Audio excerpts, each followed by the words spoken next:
Prologue, Colonel Antonio Titus. The forest whipped by in a blur of green and brown as we hauled ass through the alien terrain. Training and fear made running with my plasma rifle easy. If I dropped it, I was dead. We tore through the undergrowth as we sprinted toward salvation. Lieutenant Alarbus Santorini, Sergeant Harrington, and Privates Gafford and Jenkins, my strike team. We were the best, which is why they sent us here to Cronus. A piercing shrill split the air, the unmistakable call of a mech scout. It had spotted us, which meant more killer robots to come. "This way!" I barked over my shoulder, veering left down an overgrown game trail. Cronus used to be one of the best and cheapest planetary gaming spots. Years ago, before the mechs revolted. Hopefully, today would end that revolt, at least on this planet. Gnarly ferns and twisted vines whipped at our faces as we tore through the alien forest. I pressed the comlink embedded in my ear. "This is Titus. Package is delivered. We're being chased by a pack of mechs. Need immediate evac." No static. No crackling. Nothing. A thunderous crash erupted ahead, making me pivot and raise my rifle. 3 sleek metal forms exploded through the dense underbrush. Mech predators. Originally designed for landscaping, now tweaked to act as hunters, and they were good at it. I opened fire, the staccato report of plasma rounds joining Harrington's as we cut down 2 of the hunters in a shower of sizzling energy blasts. The third mech hunter jerked and twisted, evading the barrage until it pinpointed our location, with its dome-shaped head and steel chassis gleaming. The mech screeched as it hurled itself toward us. Heart in my throat, I stood my ground, sidestepping at the last instant as the metal fury brushed past me. I swung the butt of my rifle, slugging the hunter in its featureless head and sending it crashing to the ground. Before it could react, Santorini put a dozen plasma rounds in its torso, reducing the thing to a smoldering wreck. "I'm getting nothing from the Tarsonis," said Harrington, his eyes scanning for more mechs. "Tarsonis, do you read?" Panic rose in my chest. This made no sense. "Commander!"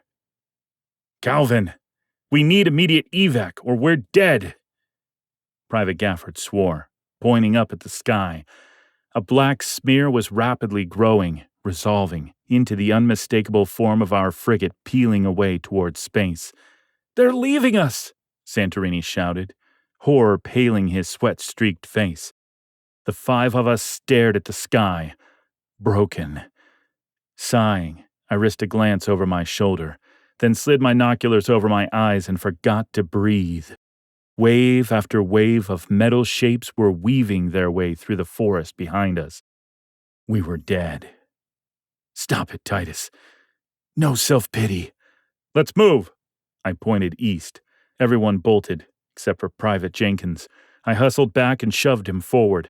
Then we all sprinted deeper into the forest, the sounds of pursuit growing louder and louder. "To the mines!" I shouted, forcing my legs to move like my life depended on it, because it did. "Santorini, keep up!" "I can't." "I don't have time to play nursemaid. Move it, LT, or I'm demoting you." "Roger that." Thankfully, Santorini managed to keep up. A good thing, too, since his parents would kill me if I let their boy die. Of course, they couldn't do that if I were dead, too. "You know we're not going to make it," Sergeant Harrington growled, falling in beside me. "Then we'll leave plenty of crushed tin cans behind." Chapter 1. The mines and darkness. I was back inside the Cronus mines, alone. Except for those damn crystals poking out of the walls and ground, pulsating, unnatural violet, golden light. So pretty. Twisted and pretty, calling to me. Slowly, I drifted up from the inky depths of unconsciousness, my mind grasping at shards of memory, running through the forest, metal hunters closing in, the Tarsonis vanishing into the sky, and, of course, the crystals. My eyes opened to the harsh glare of bright lights. I was in some kind of medical unit.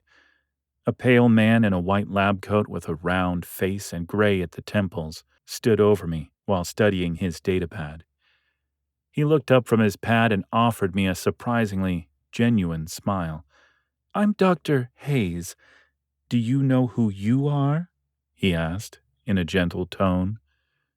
"Can you state your name and the current date?" I tried to answer, but only a croak came out. Throat so dry. I tried again. "Antonio Titus, Colonel, Special Ops."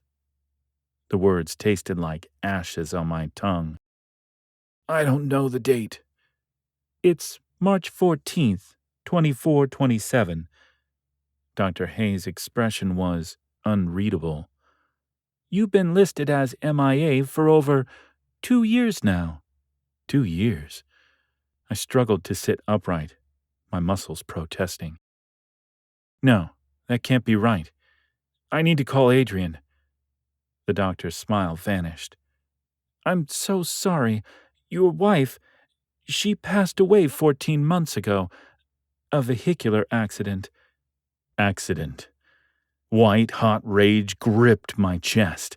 I lashed out without thinking, sending a metal tray flying across the room.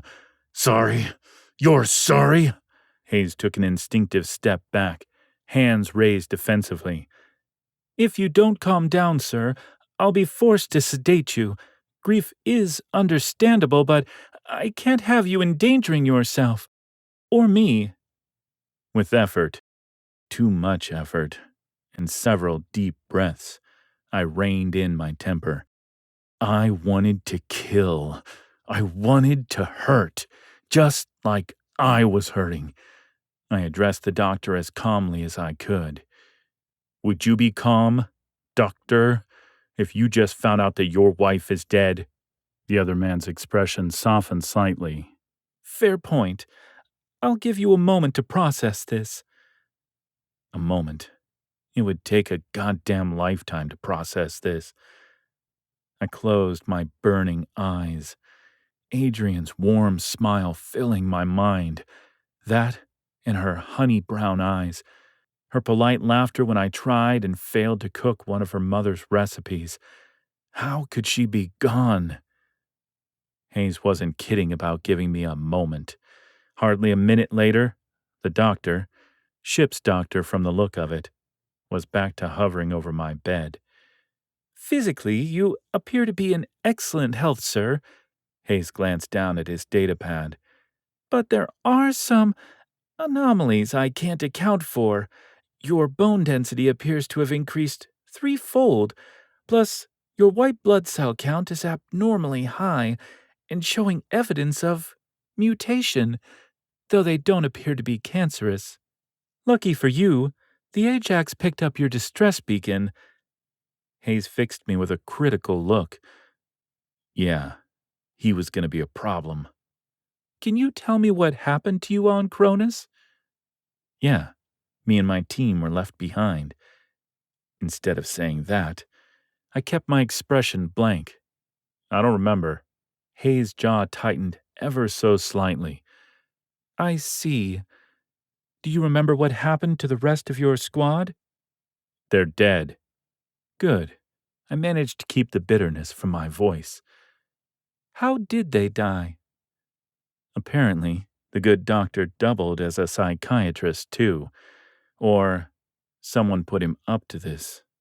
The ship's captain, probably. I couldn't fault the guy. I would do the same if the roles were reversed. Meaning, Hayes could definitely become a problem. One that would have to be dealt with. Soon. I shook my head from those dark thoughts. Perhaps I'll remember later. Now can I at least talk to my kids? Hayes' features tightened again with that guarded look. I felt a knot in my stomach. "You better not tell me they're dead too." "No, 2 of your 3 children are still alive." I sensed the man tensing up. "I'm afraid the circumstances are complicated." "Do you want me to have another tantrum?" The doctor drew in a breath.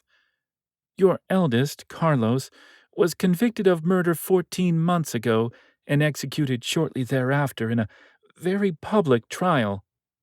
The knot in my stomach turned into a black hole, consuming everything around it. Carlos, my brilliant, honorable boy, executed. As for your younger two, Hayes pressed on, Ian was kicked out of the military and banished from Gaia on charges of treason against the Federation. Treason? Huh. I couldn't help but laugh. A Titus, accused of treason? I agree. However, the evidence was quite incriminating, Hayes said, spreading his hands out apologetically. And as for Lavina, she still lives and remains on Gaia, as far as I know. Carlos dead, Ian banished. I never should have returned from the dead. I'm sorry. I closed my eyes again, struggling for stability, fire burning inside of me, wanting to come out, destroy everything. But I couldn't let it. Not now. Not ever. What do you have to be sorry about, Doctor? It's not your fault. The medbay doors swished open, saving Dr. Hayes from having to formulate another excuse. 4 people strode in. Captain Barra, judging by her gold bars and name tag. The woman was all crisp lines and steely resolve. She was flanked by a thin man in a commander's uniform with the eyes of a rodent. A striking woman stood on the captain's left, staring at me with sharp, starburst blue eyes. Bringing up the rear was a lithe young lieutenant in a skin-tight ordnance tech's bodysuit. She stared at me with undisguised awe, as if I were less a man and more a legend come to life. 3 of them dished up crisp salutes. I ignored the gesture. I didn't want to be here. Shouldn't be here. The ship's commander, his name tag read Schreiber instead of Rodent, pointed at the woman next to Captain Barra. No recording devices or unauthorized data transmission of any kind. Are we clear?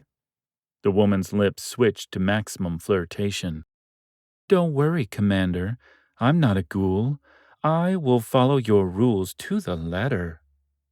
Which, to even my sluggish mind, meant she played by her own rules. She turned her blue gaze back on me, and it was like being pinned by a pair of brilliant lasers. It's an honor to meet you in the flesh, General Titus, she purred. The hero who broke the mech war machine on Cronus. I couldn't help but laugh. General, aren't you overdoing it, miss? Donna Langley, reporter for Star News. The woman was brutally attractive and looked to be in her early 30s. Her eyes, sharp and experienced, gave her away, though. No amount of cosmetic gene therapy could hide that. Dr. Hayes had conveniently made himself scarce, so I looked to Schreiber and the captain for help. Both looked uncomfortable, Captain Barra adopting a placating tone. You were promoted in absentia, sir, for your efforts and your sacrifices in delivering the EMP ordnance package to Cronus, thus effectively ending the mech's blockade. I felt something inside of me wither. Yes, we completed our mission, but my team shouldn't have died. Langley squeezed in closer and aimed an actual pen and paper at me. The feds are feeling magnanimous enough to let me document your heroic return for the masses. Any words for posterity? No. I swung my legs over the side of the bed, planting my feet on the deck. I appreciate the fanfare, but all I want is to see my daughter. That's it. No interviews, no victory tours, just Lavina. I glared at them, clustered around my bed, daring them to argue, daring any one of them to come between me and the daughter I sacrificed everything for, daring them to try and fail. Chapter 2. The narrow cabin ceiling lights turned on the second I stepped into the room. It smelled of sweat and recycled air. Well, it beat camping out in enemy territory, but just barely.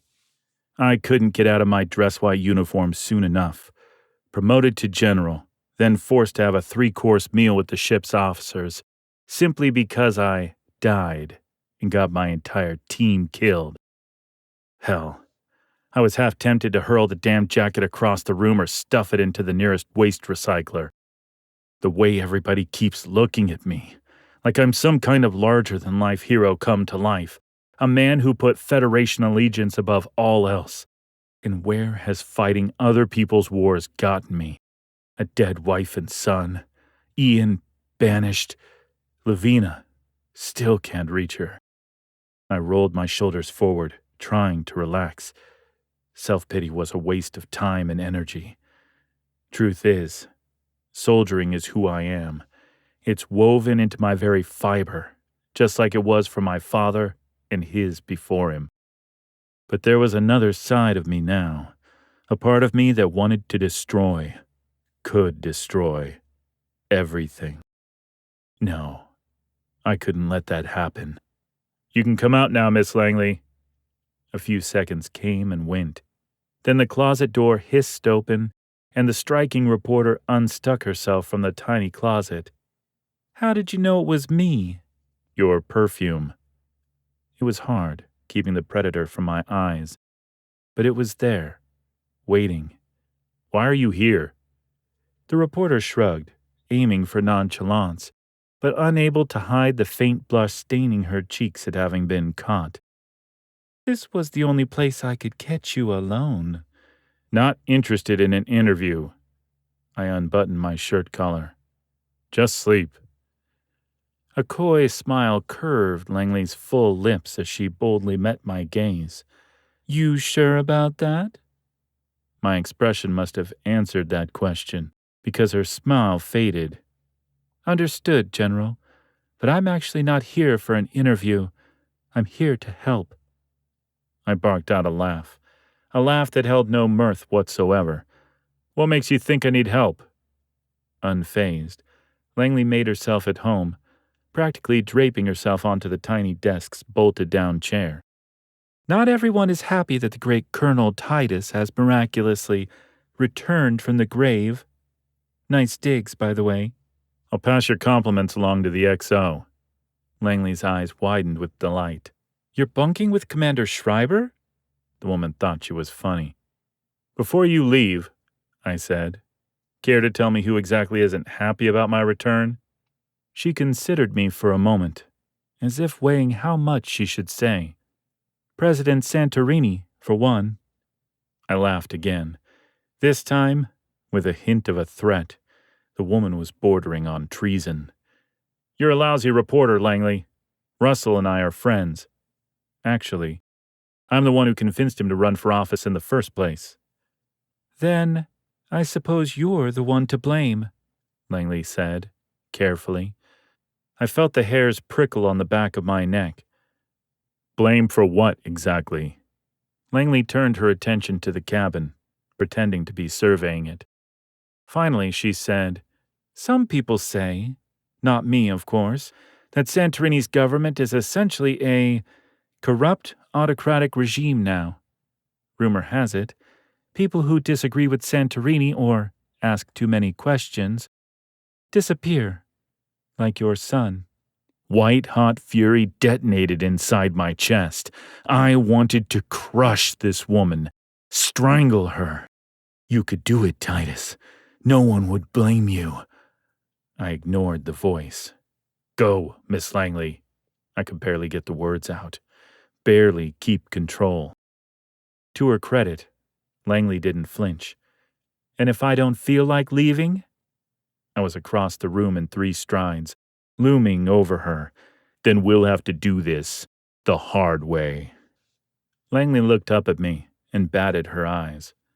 Promises, promises. I felt, rather than saw my hands clench, as I fought to keep my rage collared. I could report you for treason. Then you better hurry before Dr. Hayes reports you. A familiar knot bunched up in my stomach. Dr. Hayes? Well, Langley said, standing up and putting space between us. I don't know this for fact, since I'm not some black hat hacker who scanned Hayes' confidential files. Langley. Like I said, General, I don't go hacking into government files. 15-year minimum sentence if you're caught. But if I did, I bet the doctor's files might say something about your increased bone density and how you look 15 to 20 years younger than your 52 years.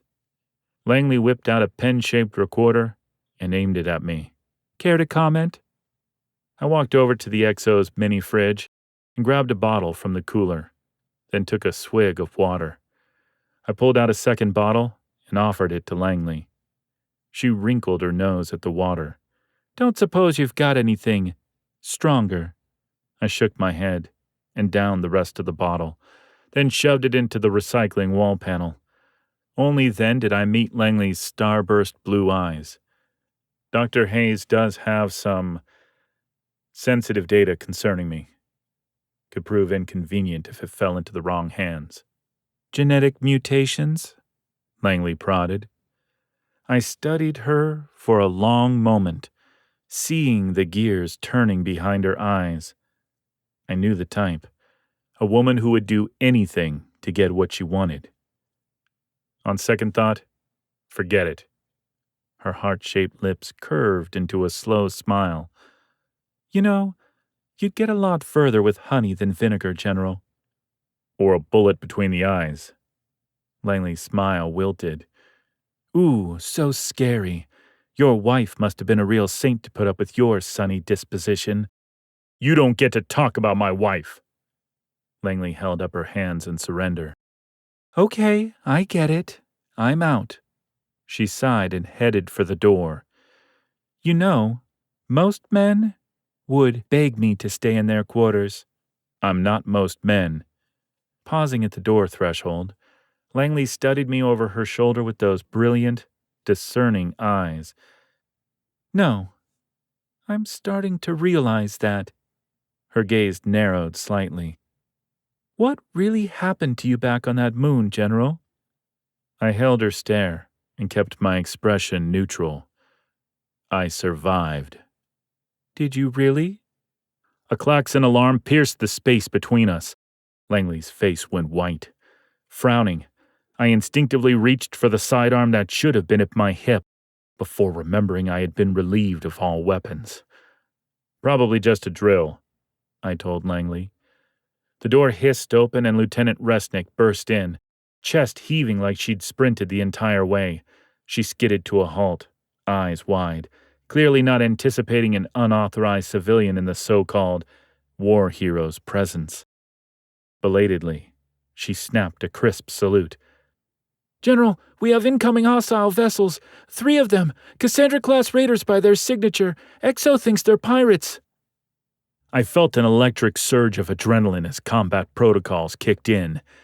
The Cassandra was an older model frigate, undergunned for a ship its size but packing enough armaments to make the ship a real threat. Acknowledged, Lieutenant.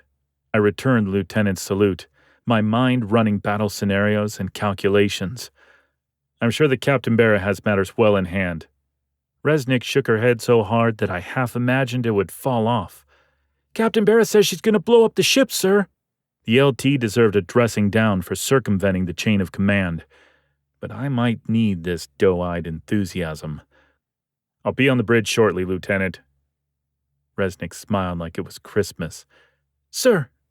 She saluted again and dashed out as quickly as she had arrived. Pirates? I don't know for sure. I grabbed my jacket and rushed out the door, Langley right behind me. Head to the med bay and assist Dr. Hayes. And don't go snooping through any restricted data files while you're there. What could be an honest smile graced Langley's lips. Aye, aye, General. I haven't played nurse in a long time. Now, go. Save us. She winked at me and hurried down the corridor. Despite the chaos, the alarms, I felt a reluctant smile tug at the corners of my mouth as I ran for the bridge. Langley was a dangerous woman in more ways than one, and quite possibly, her particular brand of danger could prove useful. Priorities first, though. There were pirates to kill. Chapter 3. I entered the bridge, chin held high, my dark eyes hard as steel. I didn't like what I was about to do, but I wasn't going to allow Bera to kill me before I saw my kids again, before I found out why the Tarsonis left us to die on Cronus. Typical of its starship class, the Ajax's command center looked more like a casino than a starship bridge, flashy lights and hollow displays everywhere, and roomy enough for the 5 people now occupying it not to feel too crowded. A word, Captain. Please. Bera visibly stiffened, but turned away from the control stations. She didn't come over to me. Very well. We could do this out in the open with her officers pretending not to listen. No offense, sir, but I have my hands full at the moment, Bera said. Enlighten me. She looked over to Commander Schreiber, the ship's XO. Finish Omega sequence, Commander. Schreiber's rodent-like eyes darted in my direction for a quick second before he responded. Yes, ma'am. Bera turned back to me, her blue eyes defiant. She was stalling for time. Time that we didn't have. What's happening, Captain? 3 frigates caught us by surprise, surrounding us. As I'm sure you already know. Bera shot Lieutenant Resnick an accusatory glance. Resnick's perky face turned red. You want to blow us up? That's what the XO is doing right now. Enough, Lieutenant. Resnick paled at my outburst. Too bad. Blatant insubordination was a line I didn't want to cross, no matter how tempting. The cold look in Bera's eyes told me that she held no such reservations, at least when it came to me. General, I'm sure I don't have to remind you that per federal regulations, military ships may not willingly surrender. I will not turn over our valuable research or scientists to filthy pirates. We're not turning anything over. I focused my attention on the bridge's main viewports before adding, Captain. Schreiber piped up again. The pirates are hailing us, ma'am. Bera favored me with a stare that could melt tungsten. Put it through, Commander. Speakers beeped for a few seconds before a gruff voice came through. Federation vessel. Power down and prepare for boarding. This is Captain Bera of the Ajax. With whom am I speaking? Seconds ticked by, edging toward a minute. I felt confident the pirate would speak up, but felt no need to comfort Bera. A minute later, I was proven right. You may call me Chiron. Let's be clear, Captain. This is not a negotiation. Power down immediately. Deviate from my directions. You're dead. Your ship powers up again or targets any of my ships. You're dead. You have 2 minutes to comply. Schreiber looked ill. Line's been cut, ma'am. Bera's jaw tightened. Continue self-destruct sequence. Belay that order. Every eye on the bridge snapped to me. I could feel Bera's resentment, but she kept it professional. General, as I said before, regulations are quite clear regarding situations like these. I need you to trust me, Captain. I can get us out of this. Schreiber scowled. Like you got your team out of Cronus? The barb stung, but I ignored it. Lieutenant Resnick didn't. General Titus planted and detonated the EMP bombs like he was supposed to. Lieutenant, Resnick turned back to me. I can defend myself, if need be. Captain? Bera took a deep breath, struggling for patience. Let's hear it, General. Captain. At ease, Commander. Bera's tone shut Schreiber down real quick. His body language radiated frustration, but he stayed silent. I looked to the helm. Can you jump the Ajax into FTL from a cold start? Helmsman Friedman's face lost all color. That's suicide. Can you do it? The bridge crew was torn between staring at me and staring at Friedman. What I was asking for was crazy. I gave Friedman a few more seconds to run the math in his head. Yes, he said, his voice barely a whisper. But it'll probably ruin the drive if not blow up the moment I try. Good enough. I turned to Resnick. Can you fire the ship's pulse cannons manually? You bet, sir. Target whichever frigate tries to board us. She grinned with wicked delight. Aye, sir. Schreiber shook his head. General Titus, you can't be serious. We're dead anyway, Commander. If we have to go out, let's take some of these bastards with us. The words hung in the air for a beat. Then Bera gave the order, her voice steady and calm. Power everything down, Commander. Schreiber looked conflicted, but obeyed. Yes, ma'am. I watched the spectacle of the Ajax's system going dark and quiet. Bera addressed the intercom. This is Captain Bera. Everyone prepare for a cold FTL jump. As the bridge crew strapped in, I helped myself to a spare seat. Commander Schreiber, contact the pirates. Link open, Captain. This time, the pirates didn't make us wait. Very good, Captain. Continue to play nice and no one has to get hurt. A lie. Everyone on board would get hurt and be killed. If we were lucky, or stupid enough to put our faith in pirates. We powered down, but how do I know you won't harm my crew? Good. Bera was making our ruse more believable. Smart. The woman should have no trouble making Major, if we made it out of this alive. We're not animals, Captain. We only want what you have on board. We're extending a transport tube now. Friedman was busy prepping the jump. Once we felt the shudder of the tube connecting to the Ajax's hull, Bera looked at me. I gave a slow nod. Now, Resnick! The pulse cannons blasted the frigate at R-12. Jump us, Friedman! Friedman obeyed, and the Ajax tore away from the coupled pirate ship, ripping a small tear in the frigate. The other undamaged frigates opened fire, but we were already streaking into the swirling crimson-blue haze of slipstream space. Vertigo slammed into me, gravity too, pushing me so hard into my chair that I thought I might pop through the back. The bridge tilted violently as we punched a hole in the universe.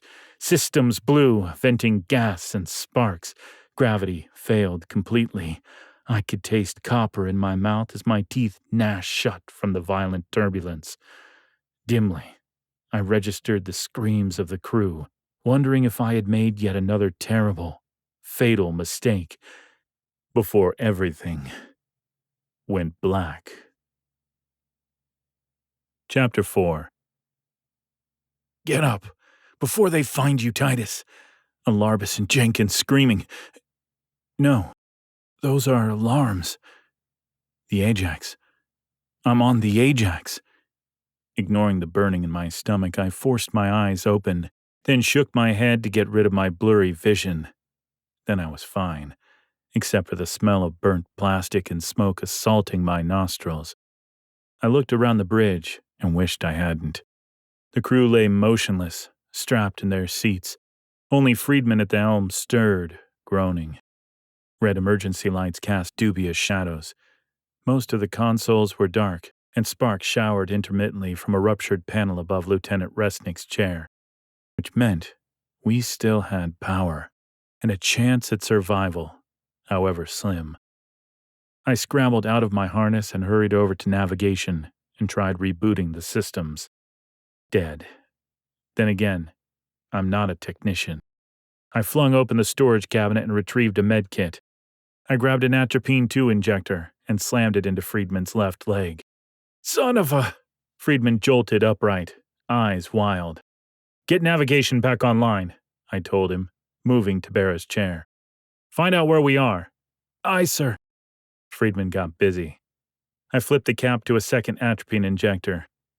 The captain's eyes flashed open as the stimulant rushed through her veins. Hell! Bera bucked against her chair's restraints, then settled back into her seat with a groan. Looking past me, she quickly assessed the situation. Where are we? Friedman's working on it. Her look said I should have woken her first. I tossed her an unused injector and hurried over to Resnick, who was louder than Bera and Friedman combined when I gave her the shot. We made it? Asked Resnick, rubbing her recently jabbed leg. Thanks to you, LT. Schreiber's curses reverberated from behind. I turned to find Bera already stabbing at her console, barking into the comm. Dr. Hayes, casualty report. Doctor! Almost a minute later, it was Donna Langley we heard over the comm. Scans show no casualties. Bera's eyes narrowed on me. Why are you in medical, Miss Langley? And where's Dr. Hayes? The seconds stretched.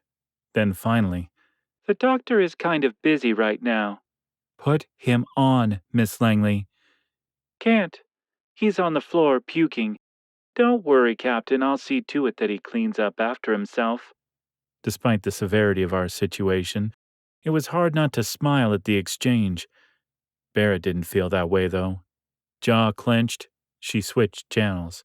Engineering, report. Whose bright idea was it to do a goddamn cold FTL jump? It took a couple of moments for Chief Rivera's good sense to catch up to his mouth. Ma'am? It was hard not to hover over Friedman while he worked, but I sure as hell wanted to. We needed to know where we were. I found myself looking out of the bridge's main viewports, glad there was no visual sign of pirates. Navigation's back up. Friedman was still punching buttons.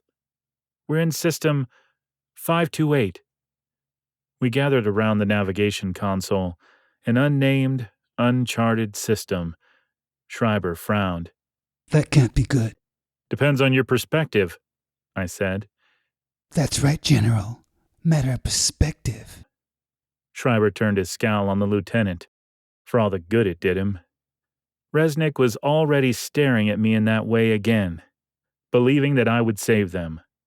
Bera harbored no such illusions, but surely suspected that Resnick did. Lieutenant, send a distress call to headquarters. Yes, ma'am. Not wanting to undercut Bera's authority any further, I leaned in close and lowered my voice. The pirates might intercept that signal. Not like we have much of a choice, General. There's always a choice. I stepped back, sweeping my gaze over the bridge crew, as long as we're breathing.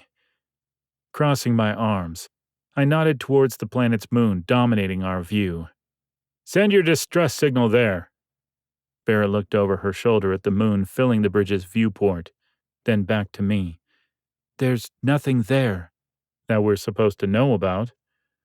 I gave Bera a few moments to let realization sink in. When it did, she didn't mince words. Are you trying to kill us, General? If that moon harbors a black site, they won't answer our distress call unless it's with plasma fired down our throats.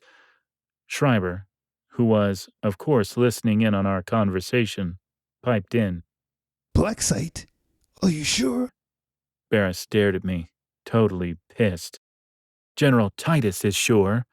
Resnick's eyes danced with delight. A black site? Fantastic! One glare from Bera shut the lieutenant up, which gave Schreiber all the opening he needed. We need another plan. They'll kill us the minute we contact them. We're already dead. Silence. Everyone knew I was right. Bera wasn't ready to admit it, though. She waltzed back to her command chair and jabbed a finger into her comms button. Chief, what's our status? FTL drive nothing but scrap metal now, ma'am. It'll have to be replaced. Cassandra-class ships like the Ajax didn't carry spare drives. Few Federation ships did. What about the engines? Bera asked. Engine 2 is cracked. Which meant that we weren't leaving this solar system without help. Captain Bera turned to Resnick. Lieutenant, did you send the distress call to HQ yet? I'm just about to, ma'am. Bera wasn't having it. After all of this is settled, Lieutenant, you and I will share words. Resnick deflated underneath Bera's hard stare. Send our distress call to the planet's second moon. Aye, ma'am. Resnick spun around in her chair. Impressive. Bera really knows how to handle her crew. Long minutes ticked by as we waited, the crew busy with repairs. Friedman broke the silence. Incoming duster fighters, Captain. How many? 4, ma'am. 4 were more than enough to blast the Ajax into space dust. Bera looked at me, sarcasm burning her words. Any other brilliant ideas, General? My gut twisted at the venom in her voice as she spat out my rank. But I deserved it. not the rank, the insult. Taking a calming breath, I met her glare. Actually, I do have one idea. Chapter 5. Being marched off the Ajax at gunpoint wasn't the plan. Could be worse. The dusters could have blasted us into space dust. Thankfully, Bear heeded my suggestion and broadcasted my name to the squad of duster fighters closing in on the Ajax. It was a big gamble that the pilots wouldn't want to toast a war hero. Fortunately, whoever was running this black site agreed. "Hey!" snapped Resnick. "Watch where you put your cold hands." Dark-faced neutral, Sergeant Major Bennings watched while his men patted down the Ajax crew for weapons. During my frisk, I used the opportunity to scan the hangar bay. Black and gray mostly. The hangar was deceptively compact. From my position, I could count at least 10 duster fighters neatly tucked into their berths, plus a Clarion-class stealth ship that looked ready to vanish into the void at a moment's notice. Above us, a large circular opening in the ceiling hinted at a swift escape or entry. I didn't see any cameras, but of course, they were there. No drones or bots either. "Is this really necessary?" complained Dr. Faber, his hands high in the air. 2 laser blades clattered next to Resnick's booted feet. "Oh," grinned Resnick. "I thought you meant only not to bring guns." The soldier, broad-shouldered and dressed in a matte black uniform like the other base soldiers, said nothing, only pointed to her chest. Resnick clutched her breasts with both arms. "I hardly know you." "Resnick!" hissed Bara. Resnick's shoulders slumped. "Yes, ma'am." She pulled a tiny pistol from between her breasts and handed it over to the soldier, who, to his credit, didn't smile one bit. He marched back to Bennings and reported, "Everyone else is clean, Sergeant Major." "Good." Bennings executed a perfect about-face and snapped off a crisp salute, which I returned. "Pleasure to meet you in person, General Titus. Captain Bara." Bara stepped forward, her narrow face unreadable. "My crew, Commander Schreiber, Captain Hayes, Medical, our Chief Engineer, Staff Sergeant Rivera, Lieutenants Resnick and Friedman, and Doctors Faber and Saland." Bennings turned toward the crew and hammered out another salute. "A pleasure." I didn't often have to look up to people, but Bennings had me by a good 6 centimeters. Man was thick, too. "Thanks for not blowing us to hell." "Couldn't blow up a legend now, could we? Everyone thought you were dead." "So did I."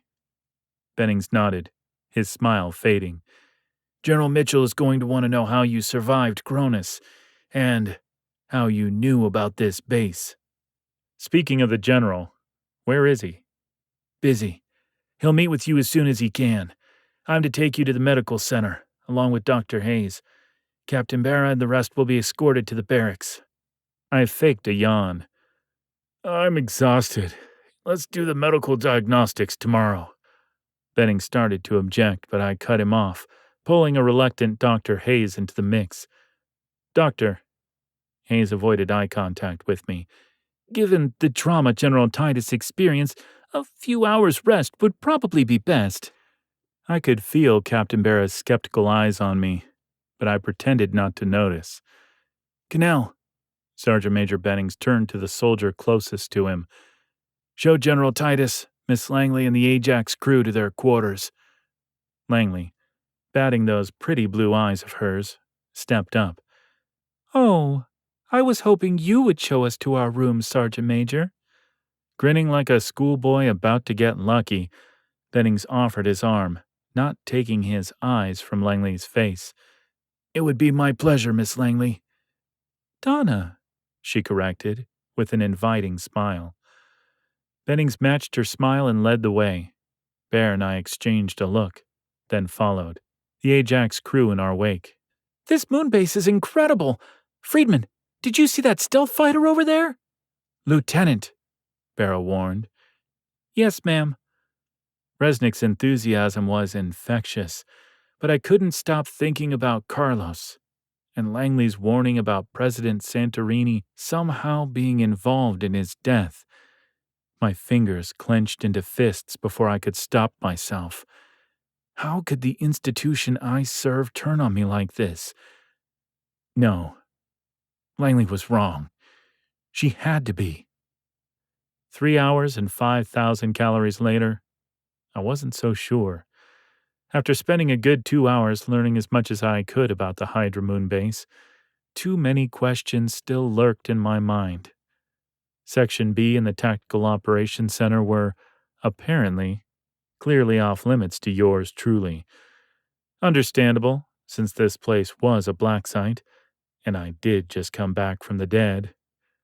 There was also the problem of Dr. Hayes and the Spitfire Medical Facility. They'll find out that I'm mutated. Killing Dr. Hayes was no longer viable, let alone desirable. Wonder if Langley managed to delete the data Hayes had on me. And why the hell was she helping me? I lay on a bunk that felt as soft as the floor, staring into the darkness, stomach growling again. Since waking up from cryo, I'm hungry a lot more often than I should be. A tingle in my fingers caused me to look at my right hand. My heart sunk. A violet gold glow outlined my hand, just like those damn crystals on Cronus. Freak. Monster. I tried not to think about what happened on Cronus, but I heard the screams anyway. I ignored my armed chaperone and marched into the TOC the next morning. The Hydra Moon Base's Tactical Operations Center was the antithesis of the Ajax. No bells and whistles, just pure utilitarian function, lined with standard holomaps and computer consoles. Though, knowing Black Ops, this equipment was most likely a higher grade than your typical military installation. The room's personnel openly gawked at my entrance, but General Mitchell didn't bother looking up from the tactical table he was leaning over, clearly putting me in my place. I doubted anything mapped on this black site system could be so engrossing. "Sorry, sir," my chaperone started, "but General Titus—" "Return to your post, O'Donnell." The soldier saluted General Mitchell and executed a quick about-face. Those present had gotten over their initial shock and pretended to go back to work. Many looked impressed. Others, not so much, including General Mitchell. Hair buzzed so close and face mostly unlined, he could pass for 40 or so, except for the slight bags under his eyes. Mitchell was almost as wide and muscled as Sergeant Bennings, who nodded slightly at me, but was clearly taking his cues from the base commandant. Finally, Mitchell stood upright, slapping on a wide grin. "Antonio Titus. Good to see you, General." His light brown eyes told a different story, but I played along and openly admired the TOC's high-tech design. "Quite the setup you have, General Mitchell." Mitchell strutted over and slapped me on the back. "Would have shown you sooner, after your checkup and all." I dipped my head in acknowledgement. His message was clear. He expected full compliance. The atmosphere eased considerably as I allowed him to lead me around, ostensibly basking in his dominance. I caught a few soldiers glancing my way, awe in their eyes. Thankfully, none were as reverential as Resnick's blind worship. "Let me introduce you to the team." Mitchell waved over his XO first. "Captain Ethan Wilson." Wilson whipped off a salute. "Welcome back from the dead, General Titus. Help not getting vaporized by your dusters earlier." We laughed and shook hands, grinning like fresh cadets.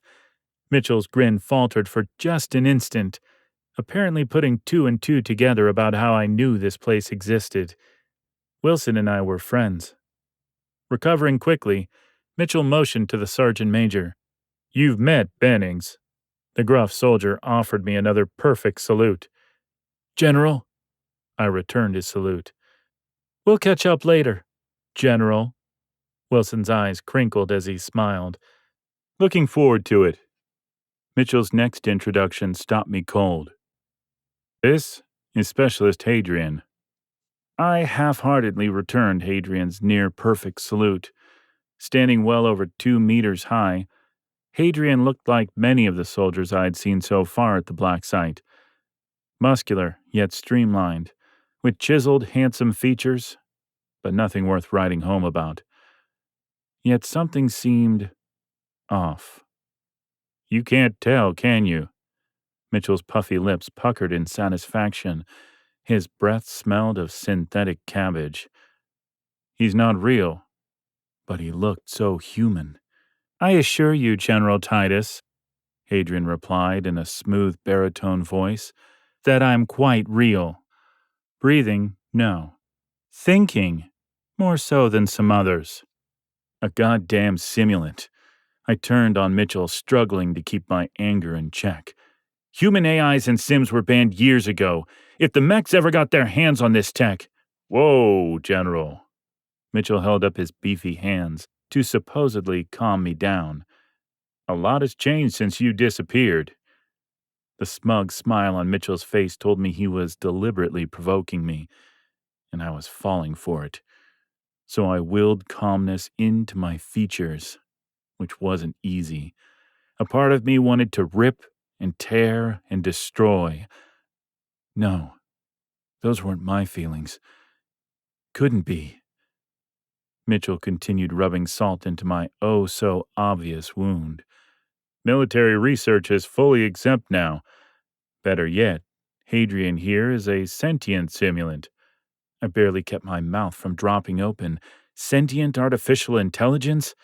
Geez, we were making it easy for the mechs to destroy us.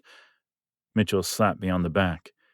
We've got a lot to discuss, General. I, for one, am dying to know how you made it off Cronus in one piece, let alone wound up in a cryo unit floating in space all by your lonesome.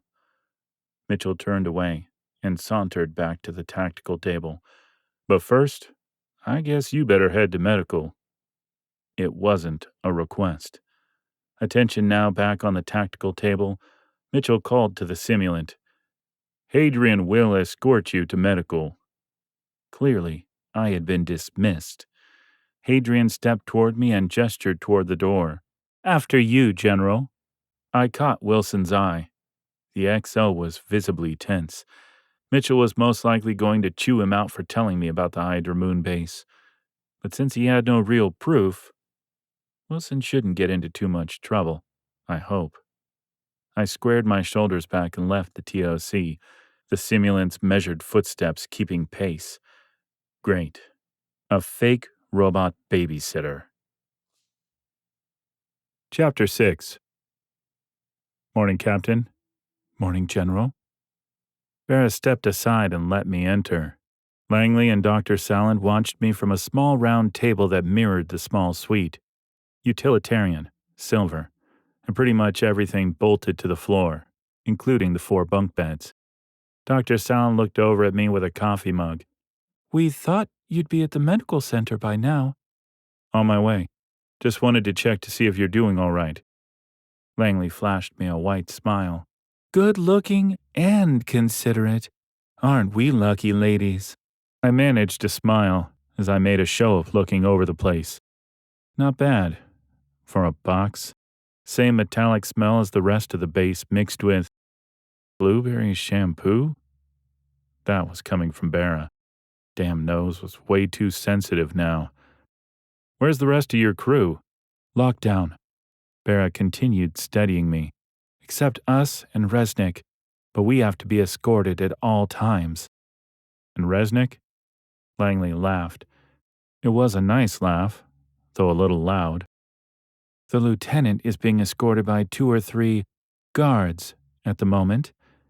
Can you believe this place has 0 female personnel? Yes, I could believe it.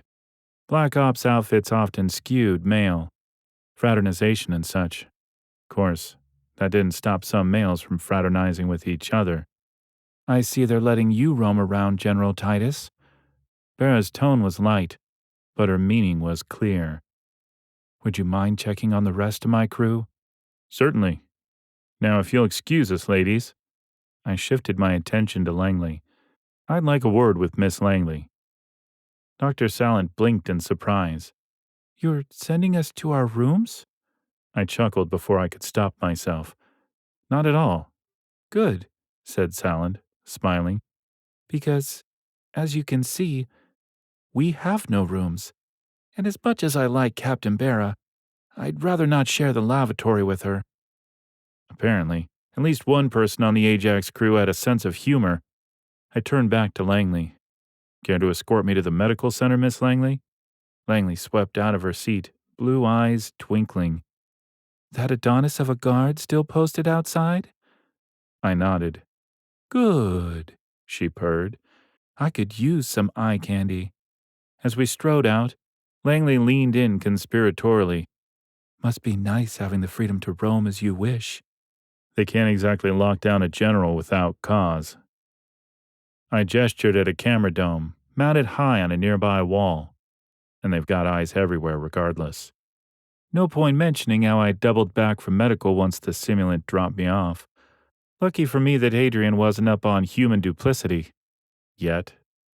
2 passing soldiers saluted, after getting an eyeful of Langley's ample chest.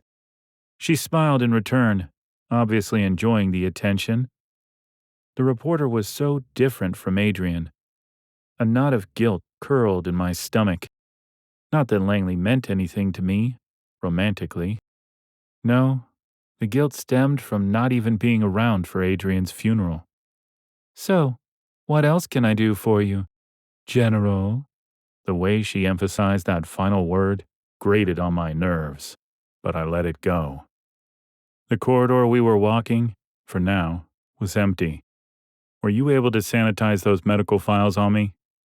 Langley glanced over at me. I deleted everything, but that won't stop Dr. Hayes or anyone here from discovering your condition. Let me worry about that. I slowed our pace. I'm still wondering, though. What do you want exactly? Langley stopped short, nostrils flaring in sudden anger. Excuse me? I stepped closer, holding her gaze. We're not children, Miss Langley. Everyone wants something. Especially people like you. You really don't think much of me, do you? Langley lifted her chin in defiance. You're a hypocrite, General Titus. I bet you'd do absolutely anything to achieve your objectives. Use any resource or person at your disposal. She grabbed her breasts. Yet you look down on me for doing the very same thing. I allowed her anger to wash over me before responding. Done with the performance art? Langley flicked back her dark hair and glared at me. Yes, I am. We continued down the concave corridor. As we neared the medical wing, a soldier posted at the entrance saluted. I returned it. There was no guard here before.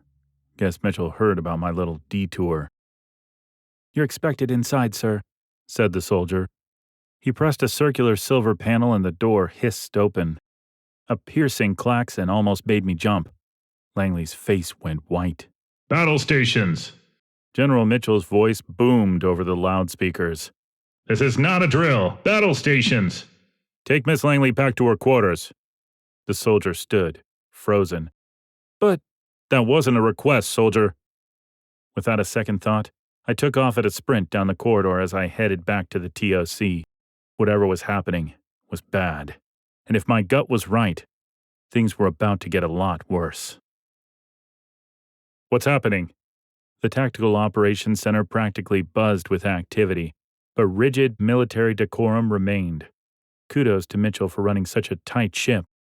No more klaxons, but plenty of blood-red lighting to reinforce the gravity of the situation. Good thing I sent Langley back to the barracks. Not that they would have allowed a sieve inside the TOC anyway. Ethan's worried eyes darted to General Mitchell before he answered me. Mech's just entered orbit. Mitchell shot me a withering glare. You should be in medical, Titus. I can be more useful here. I refused to be dismissed like some invalid patient. The sour look on Mitchell's wide face made it clear he disagreed. Turning to Ethan, he barked. Where are my updates, XO? Ethan didn't look up from the holographic tactical display dominating the center table. Hadrian, forwarding enemy tracking updates now, Commander. The TOC's main 3 screens flickered to life before casting a sinister glow over us. 2 of them showed the mechanoid force. 15 ships, 20 at most, with patched-together hulls that scoffed at the term invasion force. That didn't mean the mechs didn't have more than enough firepower to reduce the entire Spitfire base to smoldering rubble. General Mitchell scowled at the display, his jaw set in stubborn defiance, so I kept my mouth shut and let the Alpha Dog do his thing. For now. The TOC shook violently, rattling teeth and equipment alike, as a barrage of plasma rained down from above. The klaxons blared back to life. "Shut those alarms off!" shouted Ethan. "Multiple plasma impacts," said Hadrian. "Sections Alpha and Bravo. How in blazing hell did those rust buckets find us out here?" Everyone had the good sense not to answer, since there was a good chance that Mitchell was speaking to himself. "Bennings, return fire." "Cannons already engaged, sir," said Sergeant Major Bennings. "Should we contact headquarters?" It was more a suggestion than a question. Mitchell reined himself in, jaw clenching as he glanced toward Corporal Seymour's station. "Seymour, do as the sergeant says." The comms officer swiveled back to his console, eyes darting across his readouts before delivering a terse headshake. "Can't, sir. The mechs are jamming all outgoing transmissions." Ethan looked up from the tactical table.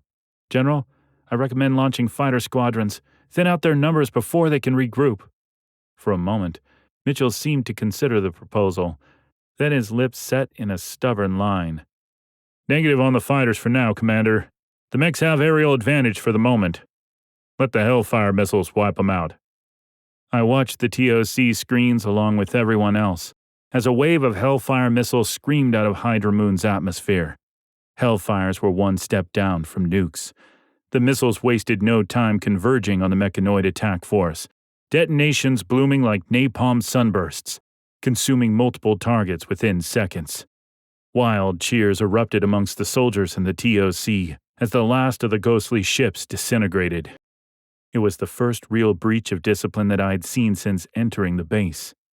"You're not smiling, simulant," I noted, eyeing Hadrian. "If Corporal Seymour would check the sensors," Hadrian suggested, his voice devoid of triumph. Seymour quickly confirmed the simulant's suspicions. "At least one mechanoid egg survived. Possibly 2. Mitchell cursed, his face red. Bennings was already in motion. "I can send out a search and destroy team, sir." "Don't bother wasting your men, General." Mitchell's eyes bored into me. "Why the hell not?" "We need to evacuate the base. Once the mechs reach this base, they will overwhelm it and kill everyone here." Mitchell's scowl cut even deeper. "You might like to cut and run, Titus, but that's not how we Spitfires do things." The room tensed, every soldier and officer feeling the electric charge of my brewing confrontation with Mitchell. Corporal Seymour's report cut that storm off. "Sitrep sent to HQ, General." "Acknowledged." Mitchell shifted his gaze, barking new orders. "Sergeant Major." "Sending out 2 teams now, sir," Bennings reported, already at work. "Can we at least bring the Ajax crew to the TOC?" Its titanium shielding wouldn't keep the mechs out forever, but it was absolutely more secure than the barracks. "They're fine where they are, Titus," said Mitchell. "Trust me, the mechs won't get far, even if they do make it to the base." Mitchell's attention was back on the tactical table, already focusing on his next moves. I knew Mitchell would refuse, but I had to give the man a chance. My conscience was clean. To survive this mess, I was on my own. I made for the door, only to be stopped by Ethan. "Let him go, Ethan." Mitchell's voice was a low growl. I leaned in close to Ethan. "Come with me," I whispered. "You wouldn't abandon your team." My resolve faltered for a moment. "No, I wouldn't." "Try to convince him to arm everyone," I urged, before stepping into the corridor. I had to convince Mitchell that fighting the mechs now was a lost cause, or Ethan, and possibly everybody else, would be dead soon. Chapter 7. Barrett took the news of the mechanoid attack better than I thought she would.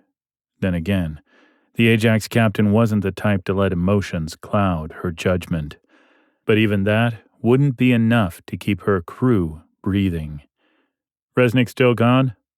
Langley didn't look up, her fingers hammering the keys on her datapad. She's a big girl. I'm sure the lieutenant can handle the big, scary Spitfires. The journalist's flippant giggle set my teeth on edge. How could she find humor at a time like this? What's so funny? I tried and failed to keep the edge from my voice. Langley looked up from her device, starburst blue eyes dancing with mischief. Oh, come on, General. You got to admit, Spitfires is a pretty silly call sign for a black site, don't you think? Even Dr. Salland giggled. I opened my mouth to say something smart, but caught myself. Langley's cavalier attitude suddenly made sense. It was her coping mechanism for dealing with one crisis after another. Drawing a calming breath, I redirected my focus to Captain Barra, where she sat ramrod straight on the edge of her bunk.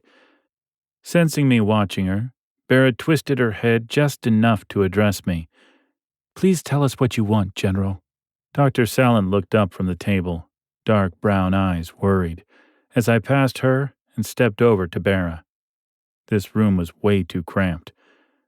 Mitchell, I began, seems convinced he can outlast a mechanoid attack, but I'm telling you, Barra, once those eggs reach the moon's surface, they'll start vomiting out mech monsters, and this entire base will be overrun within hours. This close, Barra suddenly looked very tired, and she had a right to be. Professional that she was, she kept any sign of panic from her face. It was her whitening knuckles, gripping the edge of the bunk that gave her away. She noticed my eyeline and stood up abruptly. Dr. Salland watched the two of us like a helpless spectator at a hydrogen bomb detonation. So, what do we do? She looked to Barra, seeking the captain's steady guidance. Barra kept her eyes on me as she answered Salland. We follow orders. Isn't that right, General Titus?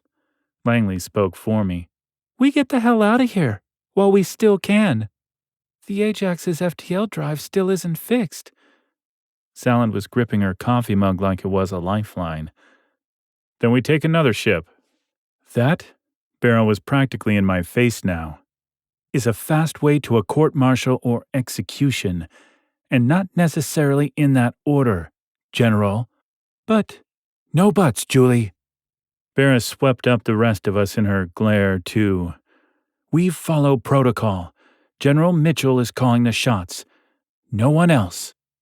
What's with all the screaming? We turned to find Lieutenant Resnick waltzing through the door, her uniform more wrinkled than it should be. Barra's frown confirmed my opinion. Forget how to salute, Lieutenant? Resnick flushed, but her hand came up fast, only dropping the salute once Barra and I returned it. Nice for you to take time out of your busy social schedule to join us. Before things could get any uglier, I stepped in. Any news, Resnick? Yes, sir. Sergeant Powell sent me back here. Said something breached Bravo section. Good work, Resnick. The lieutenant practically glowed from my compliment. Langley's eyes were on me, as were Dr. Salland's. They were in my camp. Now I needed to convince the one person who might be able to convince Mitchell to evacuate the base. Barra. He won't listen to me. Barra's voice was strained. She was obviously worried. Mostly for her crew, but it was only human for her to also be concerned about her career. Going up against a general, especially one in charge of a black site. Suicide. Perhaps. Literally. Barra was probably right, and a part of me, a dark, deliciously sick part of me, welcomed the pain to come. Welcomed the chance to destroy more mechs. Okay, I'll go with you. Barra looked more defeated than nervous. Can I go too? In case there's trouble? I almost smiled. The LT was way too eager. That would no doubt change once she experienced combat firsthand. Stay here and protect Dr. Salland and Langley. Resnick started to protest, but one look from Barra stopped her cold. I grabbed several protein packets from a nearby bowl and tossed them at Langley and Salland. Eat, ladies. You're going to need your strength. Langley set the packets down on the table.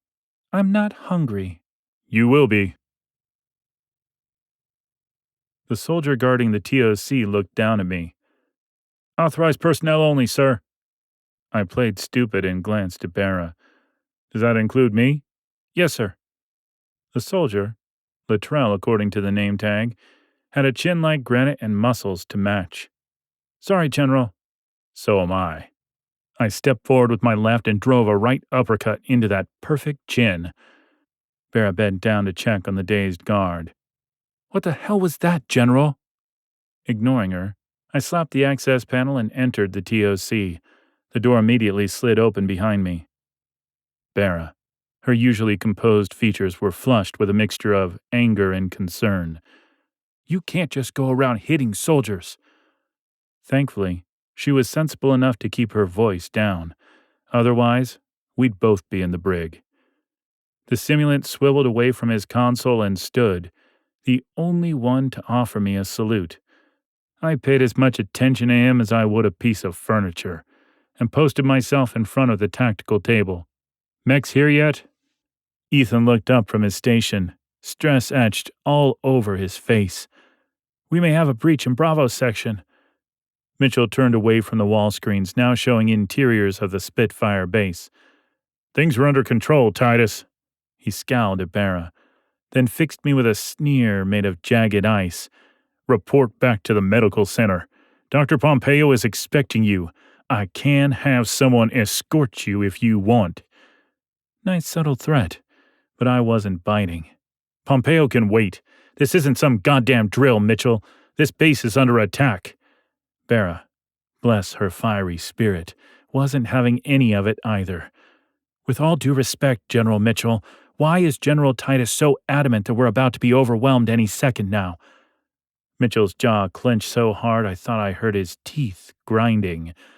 Because Titus is a paranoid freak. A pregnant silence stole through the TOC, broken only by the low hum of the machinery. The soldiers looked torn between allegiance to their commandant and reverence of a war hero. Paranoia? I said, feeling my temper rising. As you well know, Alex, it's part of the job description. He winced at the use of his first name. But hey, he started it. I'm curious, though. I shifted my gaze to Hadrian. What does your little simulant soldier think? There is an 86% chance that the mechanoids breach and overrun this base. Hadrian looked at me, almost smiling. That's my best guess. This discussion is over, Mitchell growled. But before he could get another word out, Sergeant Major Benning slammed his fist down on a console. Breach confirmed. Bravo section, Sector 4. Mitchell's carefully constructed facade crumbled. He sputtered, his face turning an alarming shade of purple before he started barking orders into a comm unit clipped to his shoulder. Get the flamers to Sector 4 Bravo, now! Bark all you want, Mitchell, I thought, bitterly. It's the mechs that know how to bite. Behind me, Ethan snapped at a young soldier hunched over a console. No, I want eyes on those mechs. Yes, sir. Seconds later, Noel looked up from his station. Cameras in Sector 4 appear to be down, XO. Well, get 'em back up, man! Frustration colored Ethan's cheeks. Do you feel that? I whispered to Barra. Feel what? While Mitchell continued barking orders, I felt the subtle vibration travel up through the soles of my boots and let my eyes drift closed, focusing my concentration. There, a distant rumbling, like thunder over the horizon. My eyes snapped open to find Hadrian staring at me with a bemused expression. That was Tiger Team's charges, sir, he said, and got back to work. For a horrifying split second, a tendril of doubt snaked through me. Was Hadrian more than some sophisticated AI? Could it really be sentient, let alone have a sense of humor? Ridiculous. I pushed the thought away. Fear clouds judgment. That was the second rule of survival. The first, kill anything that moves. The lights overhead flickered. The workstations, too. The mechanoids are hacking our power grid, Hadrian said, perfectly calm. Mitchell cursed under his breath. Stop 'em! The flickering ceased, replaced by the hum of the backup generators kicking in. Relief washed over the faces of the TOC soldiers. Me? Still on pins and needles. Things were only going to get worse. Mitchell ran a thick hand through his hair. Good job, Hadrian. Bear and I exchanged looks, both of us no doubt wondering how the simulant was able to fix the problem so fast. General, said Hadrian, looking all smug, I've loaded a virus to cripple the mechanoids on their next attempt at hacking into our systems. They'll adapt, I countered, earning me a withering glare from Mitchell. Hadrian cocked its head slightly. I agree with General Titus' assessment. New breach detected, said Ethan. Sector 2, Alpha Section. Mitchell swore under his breath. Damn mechs are trying to flank us. Mitchell squared his shoulders. We stopped one breach. We'll plug the other. Sergeant Major. The big imposing figure of Sergeant Major Benning stepped forward. Sir. Send 2 squads to destroy those rust buckets on the double. Bennings gave a curt nod. You got it, sir. He turned and started for the door. Where are you going, Sergeant Major? Mitchell's words stopped Benning short. The Sergeant Major half turned, his dark face determined. I'm the only one here besides General Titus who's fought the mechs face to face, sir. Mitchell's jaw tensed, but he waved a hand dismissively. Make it happen, then. I couldn't stay silent. You're sending your men to die, Mitchell. The base commander whipped around, face flushed red. Shut it, Titus. Unlike you, we Spitfires don't run and hide. Those words landed like a physical blow. One glance at Barra confirmed that the insult struck her as well. Typical gung-ho officer, seeing a retreat as weakness instead of a valid battle tactic when outgunned and outnumbered. I tried my best to not raise my voice. General, we need to get to your ships and evacuate this moon, right now. Mitchell sneered at me. No one's going anywhere, General. I felt a familiar fire rising within me, felt terrified too, knowing that the arrogant bastard might be right. Chapter 8. I stormed into the armory, struggling to keep a tight rein on my rising temper. Captain Barra trailed behind me, no doubt weighing whether or not to try placating me. Staff Sergeant Ricci, all shoulders and muscles, was busying himself passing out laser rifles to the Ajax crew. He glanced up as we entered. Where's Langley? I growled. Dr. Sallin shifted uncomfortably, avoiding my gaze. She, took off with one of the guards. A frown reached my face before I could stop it. She might be using the guy while she dug for a story, but even that seemed a stretch. I didn't know the reporter very well, but my instincts told me that there was more to Langley than she presented to the world. Crap! I would really hate to leave Langley behind, but more people needed me. Maybe that was my ego talking. The Ajax crew were lined up as they received their weapons, all of them looking awkward and not ready for battle, except for Resnick, who was grinning like a fool. Woman should have been a Marine. If we lived through this disaster, I would have to ask her about it.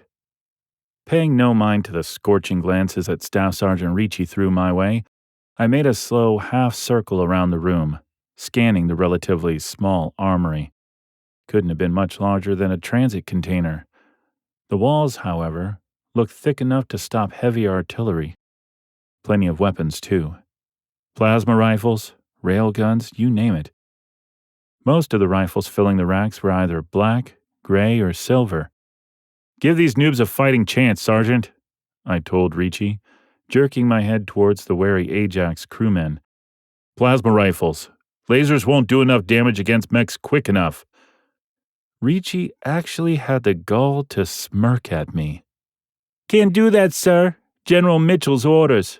You and your friends aren't cleared for heavy munitions. Before anyone could blink, I grabbed Ricci by the front of his uniform and tossed him through the armory's hatch. His back slammed against the bulkhead with a meaty thud. I was on him in seconds. I drew my left hand back, balling it into a fist, and aimed it squarely for Ricci's smug face. "Don't, Titus!" Bera's urgent plea barely registered. My glare slid from Ricci to Bera. Part of me considered taking her out next. "He'll alert Mitchell." She raised both hands in a placating gesture. "We're on the same team here, General. Please." My fist remained cocked, knuckles whitening. Ricci's eyes were wild, his breath coming in ragged gasps.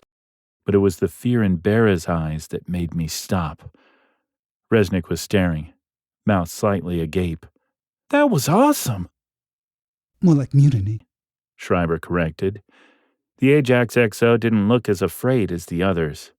Dr. Sallend and Faber stared at me in horror, as did Helmsman Friedman, Dr. Hayes, and Chief Rivera. They're afraid of me. Everyone except Resnick, who still thinks I'm some kind of hero. Monster would be more accurate.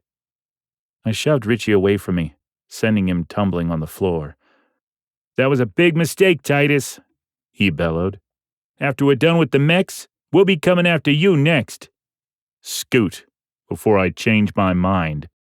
I made a shooing motion. Cursing, Ricci hurried down the corridor. "Resnick, get us some plasma rifles and grenades." She offered me her best salute yet. "Yes, sir." "Belay that order." Bera's objection made me turn slowly to face her. "We're outmatched against the mechanoids with standard-issue lasers." Couldn't she see that we were running out of time? The lines around Bera's mouth tensed, but she held my stare, seemingly drawing courage from the others watching. "I understand your concerns, General, but undermining the chain of command will only lead to chaos." Schreiber stepped forward, emboldened. This is mutiny, plain and simple. No disrespect intended, sir, but you're not, well. He looked to Dr. Hayes for support. Hayes glanced at Sallend and Faber before jumping in. "My examination showed the General's body has undergone significant mutations, no doubt exacerbated by his time in cryostasis. I believe it's affected his mental and emotional stability." I gave Hayes one of my death stares. "You have proof of that, Doctor?" Dr. Faber weighed in. "Well, there is you attacking the staff sergeant." "I mean proof of my supposed mutations." "No," said Hayes, red coloring his cheeks. "Not anymore. Those medical records mysteriously disappeared when the pirates attacked us." "Precisely." I turned back to study the array of charged plasma rifles, shredder cannons, and grenades behind the armory's reinforced glass locker. "Resnick, load us up with heavy firepower. We go weapons hot from here." Resnick moved to obey without hesitation. Ever the good soldier, that one. "Lieutenant, I said belay that order." Bera's voice had taken on a mean edge. Resnick looked uncertain, so I made the decision for her. "Do it, kid. That's an order from your superior officer." Biting her lip, Resnick picked up Sergeant Ricci's access card from the work table and pressed it against the weapons storage lock. It beeped twice and opened. This is madness. The veins in Schreiber's temple were showing. You know damn well, General, that there can only be one person in charge. Bera placed a hand on her XO's arm, a clear attempt to diffuse the situation. "Maybe we should take a step back, hear each other out." "There's no time for that." I thrust 2 light armor vests at Dr. Faber and Sallend, then grabbed 4 more from a nearby metal cabinet. "There are 2 squads of mechs who are in the process of breaching this base, and you want to sit around and talk? That's not fair," Bera shot back. I brushed past Resnick over to the rack that held the plasma rifles. I grabbed one, checked the charge, then tossed it at Schreiber, who, to my surprise, caught it with both hands before it slammed into him. Resnick whistled. "Look at all these shock discs!" She held up a handful of small gunmetal green discs. "Put them back, Lieutenant." Bera's eyes were still on me. "They're too dangerous." "But—" Do as the captain says, Resnick. Resnick shot me a pleading look before obeying her XO and captain.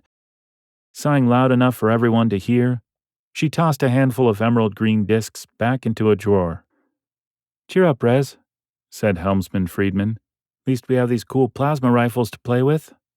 Resnick nodded, but clearly she wasn't happy. I finished passing out the plasma rifles and extra magazines. Dr. Hayes, however, declined. I slung a second rifle over my chest. I had no time to baby fools. Captain, asked Schreiber, physically blocking my path to the door. are we really going to do this? Bera, busy with ensuring that Doctors Faber and Saland had their armor vests on correctly, didn't answer right away. "General Titus may be a little emotionally distraught." Unbalanced. "That's not exactly fair." I was surprised that Saland spoke up. Judging by her expression, so was Bera. "I agree with Julie. General Titus has kept us alive so far." Finished with helping Faber, Bera looked around. "Everyone ready?" For a court-martial? Sure, why not? This rodent XO was really starting to piss me off. As usual, Resnick came to my defense, even though that's the last thing I wanted. "Just you wait, sir. General Titus is going to save us." Schreiber gave the lieutenant one of his rodent scowls. "Let's do this, people." The higher pitch in Bera's voice betrayed her nervousness. "Sorry, Captain. I'm not going." "Please, Glenn," pleaded Dr. Faber. "Not a chance." Hayes crossed his arms and stepped away from the armory doorway. "I suggest you all reconsider." "Already have," said Bera's chief engineer. He scrunched up his face like he was disgusted at the sight of me and went over to Hayes. Bera surprised me. I expected her to plead with them, not even close. "Very well, gentlemen. I hope you don't regret your decision." "I can say the same for you, Captain." Rivera swept out the door, Dr. Hayes right behind him. At least they were smart enough to take their weapons with them. I sized up the 6 obstacles standing between me and my kids. Sadly for me, you can't take the military out of the man, or the responsibility. "All right, who's coming with me? And who wants to roll over for the mechs?" Chapter 9. My secret was safe.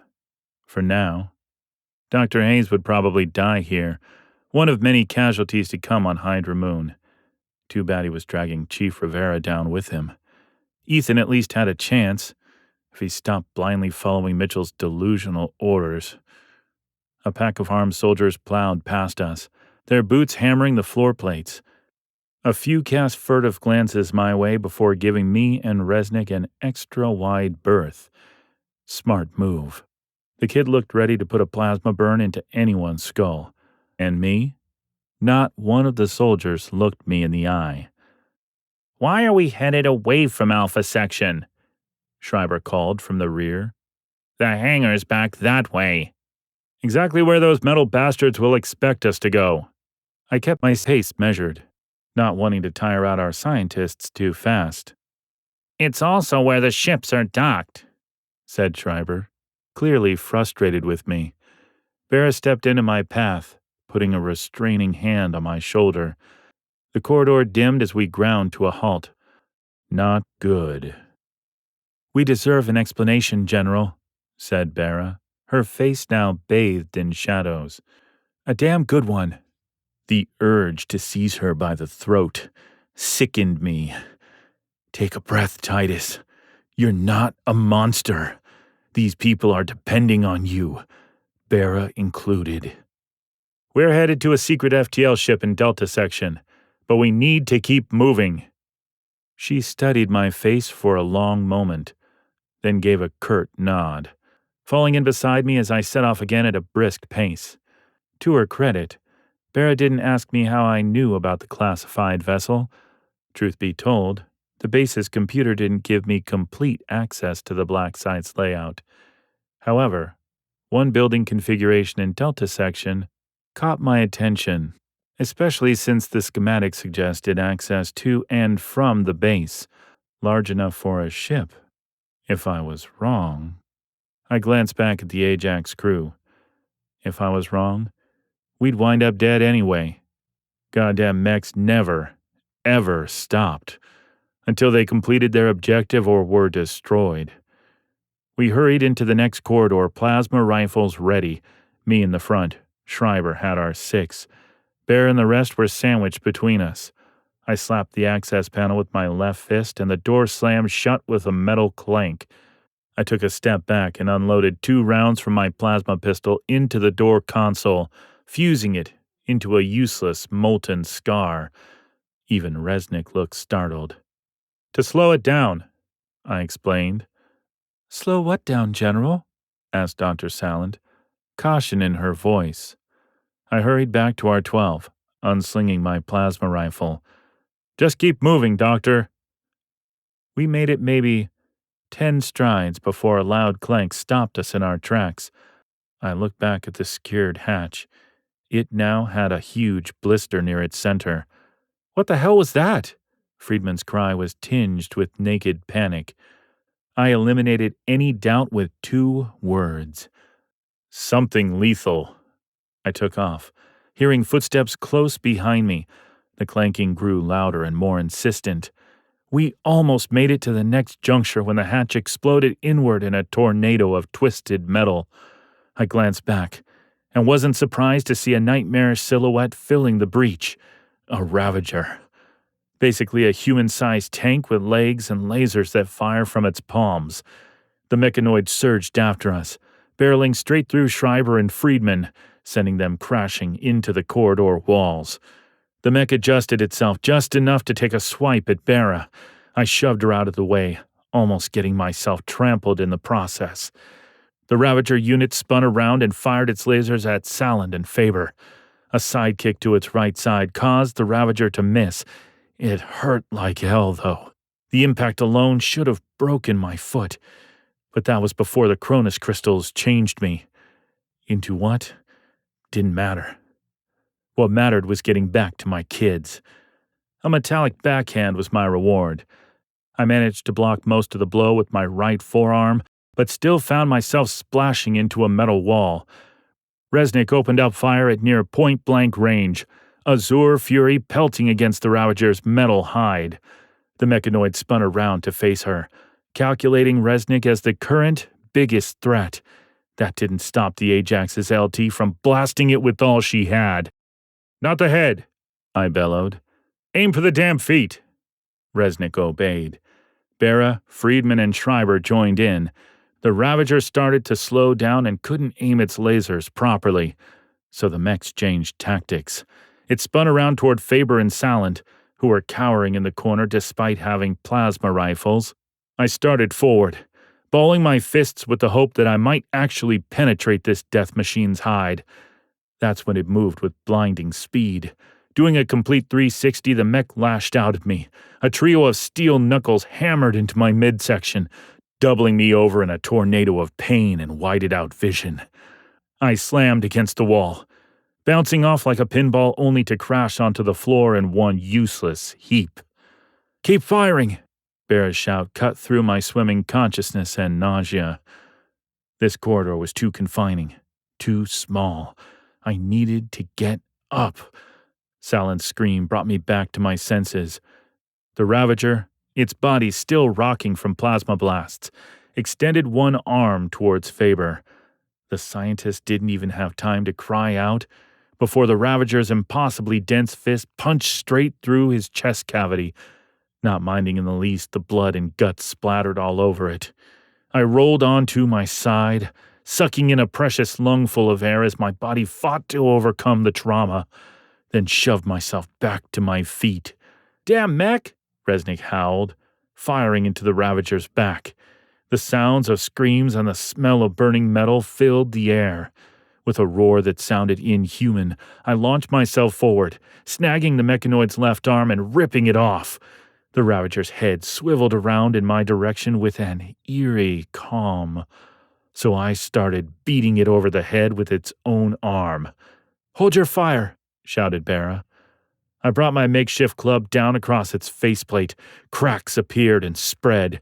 Metal cracked, circuitry sparked and died, and finally, the Ravager simply crumpled under its own immense weight, twitching and leaking vital fluids. A dark silence claimed the corridor as we looked down at Dr. Faber's ruined remains. Salin rocked back on her heels, one shaky hand pressed to her mouth in mute horror. Resnick lowered her plasma rifle, the sizzling barrel trailing wisps of vapor. She looked at me, eyes still stretched wide with adrenaline. Then her gaze tracked past me, towards where the Ravager slumped and twitched. She shot it one more time for good measure. I didn't reprimand her for wasting ammo. Pretty sure we all wanted to keep shooting it. A cracked voice broke the silence. "His tags, Rick." Schreiber nodded. "Yes, Captain." He started for Faber, but I held my hand up. This was my fault. Only right that I do the dirty work. I crossed over to Faber's mangled remains and plucked the scientist's battered ID chips free from his neck. The air carried the sweet tang of fresh carnage mixed with charred ozone as I rejoined the others. "Let's move." I swept my gaze across the group. "Before any more of those things find us." The Ajax crew stared back at me with a dim hope mixed with wariness. They had seen me fight off a mechanoid with my bare hands. Perhaps they wondered if I was yet another horror to contend with. I looked over at Resnick. "That was awesome, General, except Dr. Faber getting killed and all." Damn. This was Cronus all over again, and if I didn't step up my game, I would get everyone killed like I did on Cronus. Chapter 10. I pushed the Ajax crew forward at a punishing clip, keenly aware that Salin was struggling to keep up. No one said a word, except for Resnick, who apparently didn't know the meaning of shutting up. Everyone here had witnessed my abilities.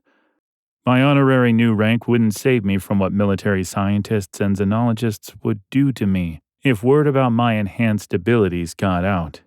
Killing the Ajax crew would be easy, ditching them and letting the mechs do the deed for me even easier. That would be the smart thing to do. Honorable? Not even close. But it would get me back to Lavina. She's smart, like her mom. Maybe together we can figure out how to bring Ian back home. A scream ricocheted through the corridor junction on our right. The staccato roar of plasma fire followed, and instant later, we all froze. "That sounds like Donna." Bera looked at me, her face taut and resigned. She wanted to help the reporter, knew that doing so would put us all at risk. I was torn, which pissed me off. This should be an easy decision, but I did owe Langley. "Keep going," I growled at last. "I'll catch up." Schreiber shook his rodent-shaped head. "We don't know the way." "R&D section." I unstrapped my spare rifle from my back and tossed it to Resnick. "Left fork, then through the double doors to Delta." I didn't wait for further protest. Sprinting down the corridor opening on the right, the sounds of one-sided combat grew louder until I turned the corner.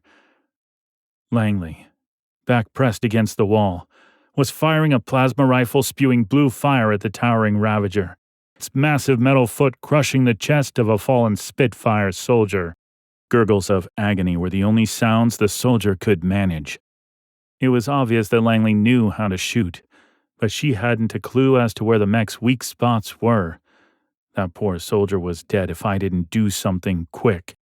I launched myself at the Ravager's back, impacting with enough force to knock both me and the war machine to the floor, which felt like deliberately slamming myself into a metal bulkhead. A plasma round almost took my shoulder off, Stop shooting already! Sorry, Titus. I was the one who was sorry. White spots filled my vision, and I ached all over. The Ravager tried to hit me with its left claw while simultaneously trying to regain its footing. A hard thing to do since I had leverage and was on top of it, but that wouldn't last long. I felt a familiar tingle in my right hand and chanced to glance at my fist. Glowing. Violet gold. Like before. And my heart? No. My entire body was singing with sweet, sweet energy and the need to destroy everything. I yanked the Ravager around and smashed my fist into its faceplate, shattering it.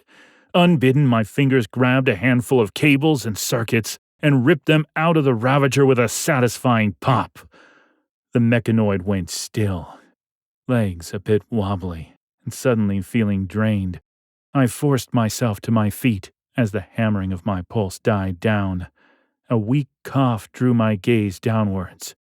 The downed soldier stared back at me, eyes blinking in pain. A glance at his mangled chest told the story. His name tag read Bishop. We should leave him. Help me with him. Langley's voice finally reached me through the ringing in my ears. Together, we hauled him up. Can't breathe. His words came in gurgling gasps between bloodied lips. You're still breathing, soldier. I placed his left arm around my shoulder. Just keep doing that. Langley, get our weapons. She nodded, obeying without question. Something that was probably strange for her. I pretended not to notice that her hands were shaking. Understandable. She is a civilian, after all. Strange, though.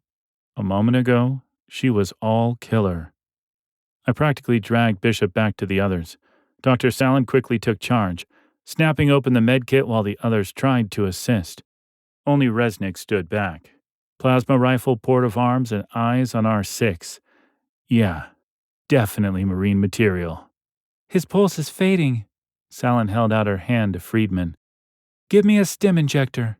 Painkillers too, I added. I needed him functional. Perhaps Sallin would make it after all, now that she had something to distract her from the loss of her colleague, which I let happen. Donna!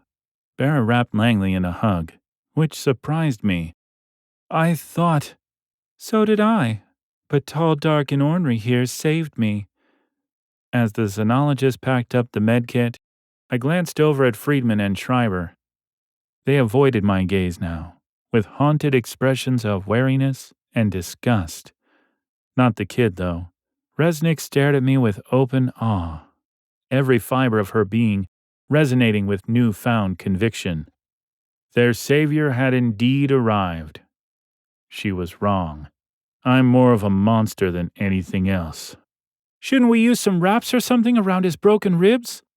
Asked Resnick. Sallin shook her head. That's only done in holovids, Lieutenant.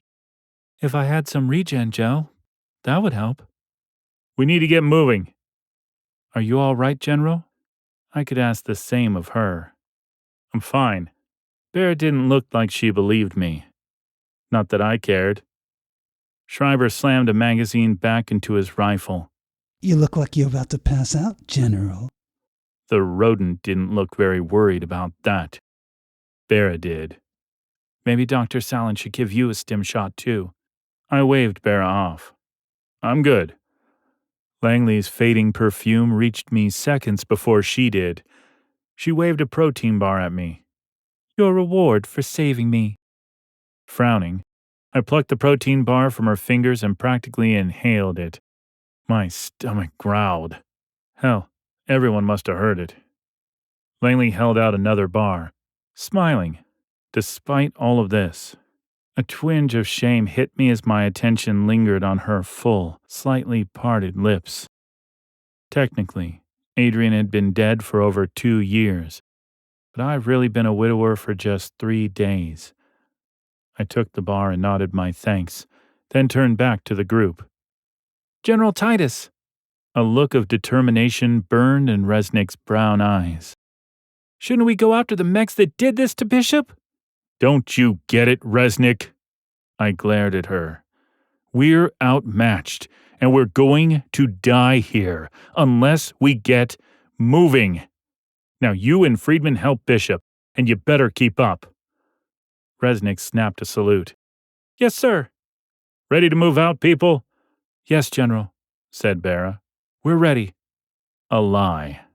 A lie I would gladly take, as long as we were moving toward that ship and away from the mechs. Chapter 11. Langley was wrong. I wasn't willing to do anything to meet my objectives. As much as I loved my kids, and I did love Lavina and Ian, I couldn't leave these people behind to fend for themselves, not due to some misplaced nobility. That illusion died on Cronus alongside my team, but being a soldier was pretty much a part of my DNA. Friedman and Resnick strained under Bishop's dead weight, their labored grunts echoing from behind.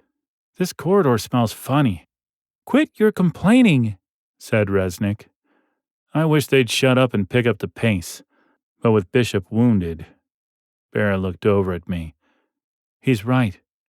I inhaled deeply through flared nostrils, analyzing the scents. There, a slight but distinct smell of rotten eggs, mixing in with the corridor's recycled air, which meant... Speed it up! I automatically lengthened my stride until the others had to jog to keep up.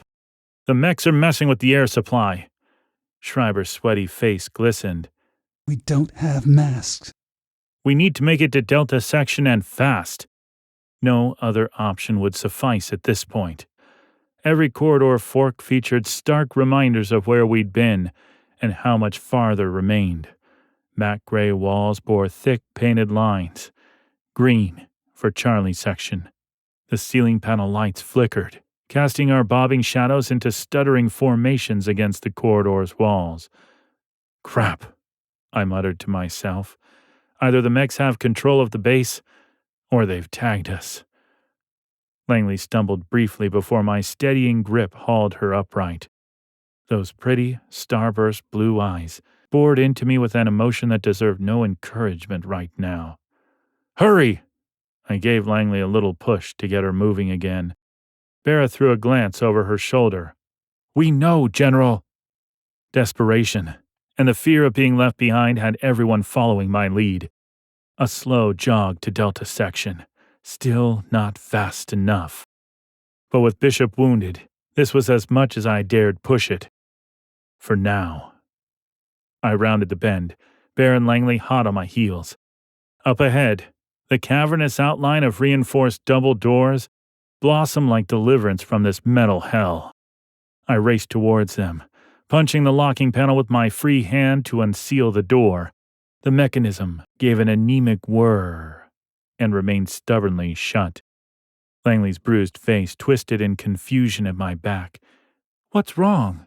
It's locked, I growled, giving the impervious hatch an impotent shove. Metal groaned against unbudgeable metal. Bera's eyes flashed with frustration, her composure cracking. You didn't account for that when coming up with this harebrained scheme? Before I could lay into her, Schreiber staggered up beside us. Bishop, half carried by Friedman and Resnick, just made it around the corner. What's the problem, guys? asked Resnick. General Titus has led us to a dead end, Bera said, ice in her eyes. We can't get into Delta Section. Resnick fixed me with a look usually reserved for childhood heroes turned monsters. Schreiber merely shook his head in disgust. Can't you just, you know. He twirled a finger skyward in an aimless gesture. Use your superpowers or something? I snapped at Schreiber, causing him to flinch. You got a better idea, XO? Feel free to share it. Salin cleared her throat nervously. Maybe we should double back. The xenologist's words choked off as every light panel in the corridor winked out, plunging us into complete darkness. Anyone got a chem light? Of course, now everyone was quiet. This was a total and complete disaster, and my fault. But there had to be a solution. There was always a solution. But what, when I can't even see my hand in front of my face? Since Cronus, my eyesight has been unusually good, but there's got to be at least some light around for me to see. The clank of metal bolts disengaging snapped me from my self-pity party. The double door slid partially open, a harsh light spilling through, and revealing a silhouette with hands raised. Good thing, too, since Bera, Schreiber, and I had our weapons trained on the figure. "It's me, General Titus, Specialist Hadrian." I kept my plasma rifle primed, moving closer to ensure it was the simulant. Yes, it was Hadrian, but it could also be a trap. Not that we had much choice. I lowered my rifle. "Quickly," Hadrian said. "Everyone inside. The mechanoids will be here shortly. Let's move it, people." I waved my hand forward. Dr. Salland and Langley, their eyes wide with worry, hurried through the narrow space first. Friedman followed, assisting Bishop with the help of Resnick.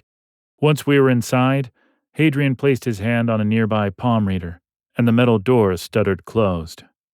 "Ah," Friedman sighed. "Real air." Hadrian saluted me. I returned it half-heartedly. "Report, Specialist." "The mechanoids have already infected most of the base proper. This section will suffer the same fate within 30 minutes. The simulant actually grinned at me. Give or take a couple of minutes. I watched Hadrian closely, distrust gnawing at me. He was a simulant, just another mech robot that happened to look human. Bera's voice cut through my thoughts. "How did you get here, Specialist? More importantly, why are you here?" Hadrian stared at me for several awkward moments, then turned his attention to the group with a calm, calculating gaze. "I'll tell you on the way, General Titus. The titanium doors should hold the Ravagers at bay, at least until we make our escape. I assume you're headed for the experimental stealth ship?" Bera's eyebrows shot up. "We didn't know it was experimental.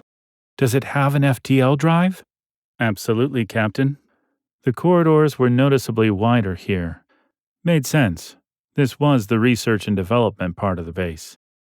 As we moved, the space opened up to reveal various machines and bots in different stages of construction. Resnick pointed to our right, completely awestruck. "Is that a combat walker?" Hadrian kept moving. "An incomplete one, Lieutenant." We continued through the open space. The only sounds? Our footsteps and heavy breathing. Good thing the mechs weren't here yet. Not much cover. We would have been cannon fodder. Schreiber glanced at me, then piped up. "Hadrian, you were going to tell us why you're here, instead of with General Mitchell?" "I'm quite certain that the general and his command cadre are dead by now." The simulant hadn't slowed his pace one bit, or bothered to look back at Schreiber. I stopped in my tracks, spinning Hadrian around to face me. "You left them?" "General." Bera sounded worried, but it wasn't me she should be worried about. Hadrian looked pointedly at my hand on his shoulder before meeting my gaze. "You did the same, General." I pulled away as if burned, my anger rising.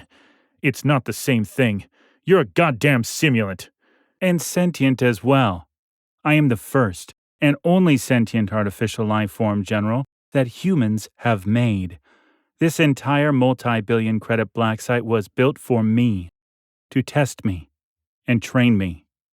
Langley stepped forward. "Train you for what?" Hadrian's gaze shifted from Langley back to me. "To destroy the mechanoids. Headquarters wants me back. More than any of you, I'm afraid. We need to continue forward. We're running out of time."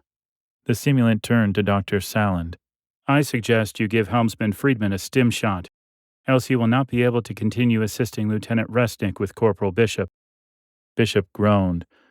"Leave me. I can't make it." "Button it, soldier," I snapped. "Give him the shot, Doctor." Friedman opened his mouth to protest, but Dr. Salland was already moving toward him with the stim injector.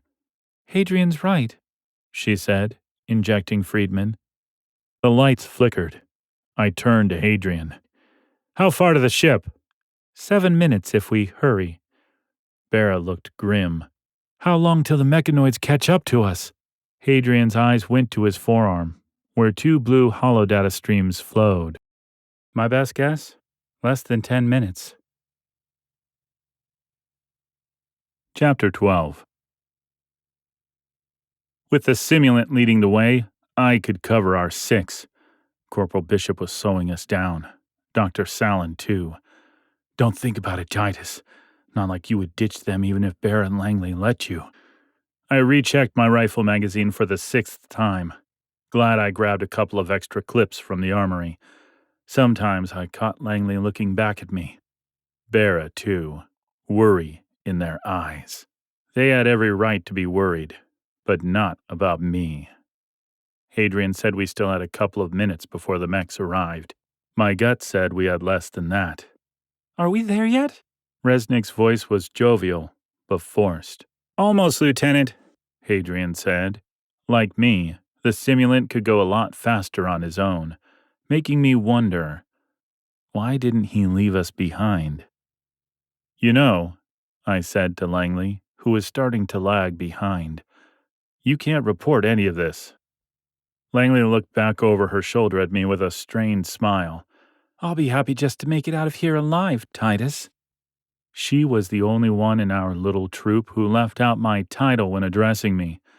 Refreshing. But I'd have to draw the line if she started calling me Antonio. I was kidding about the reporting bit.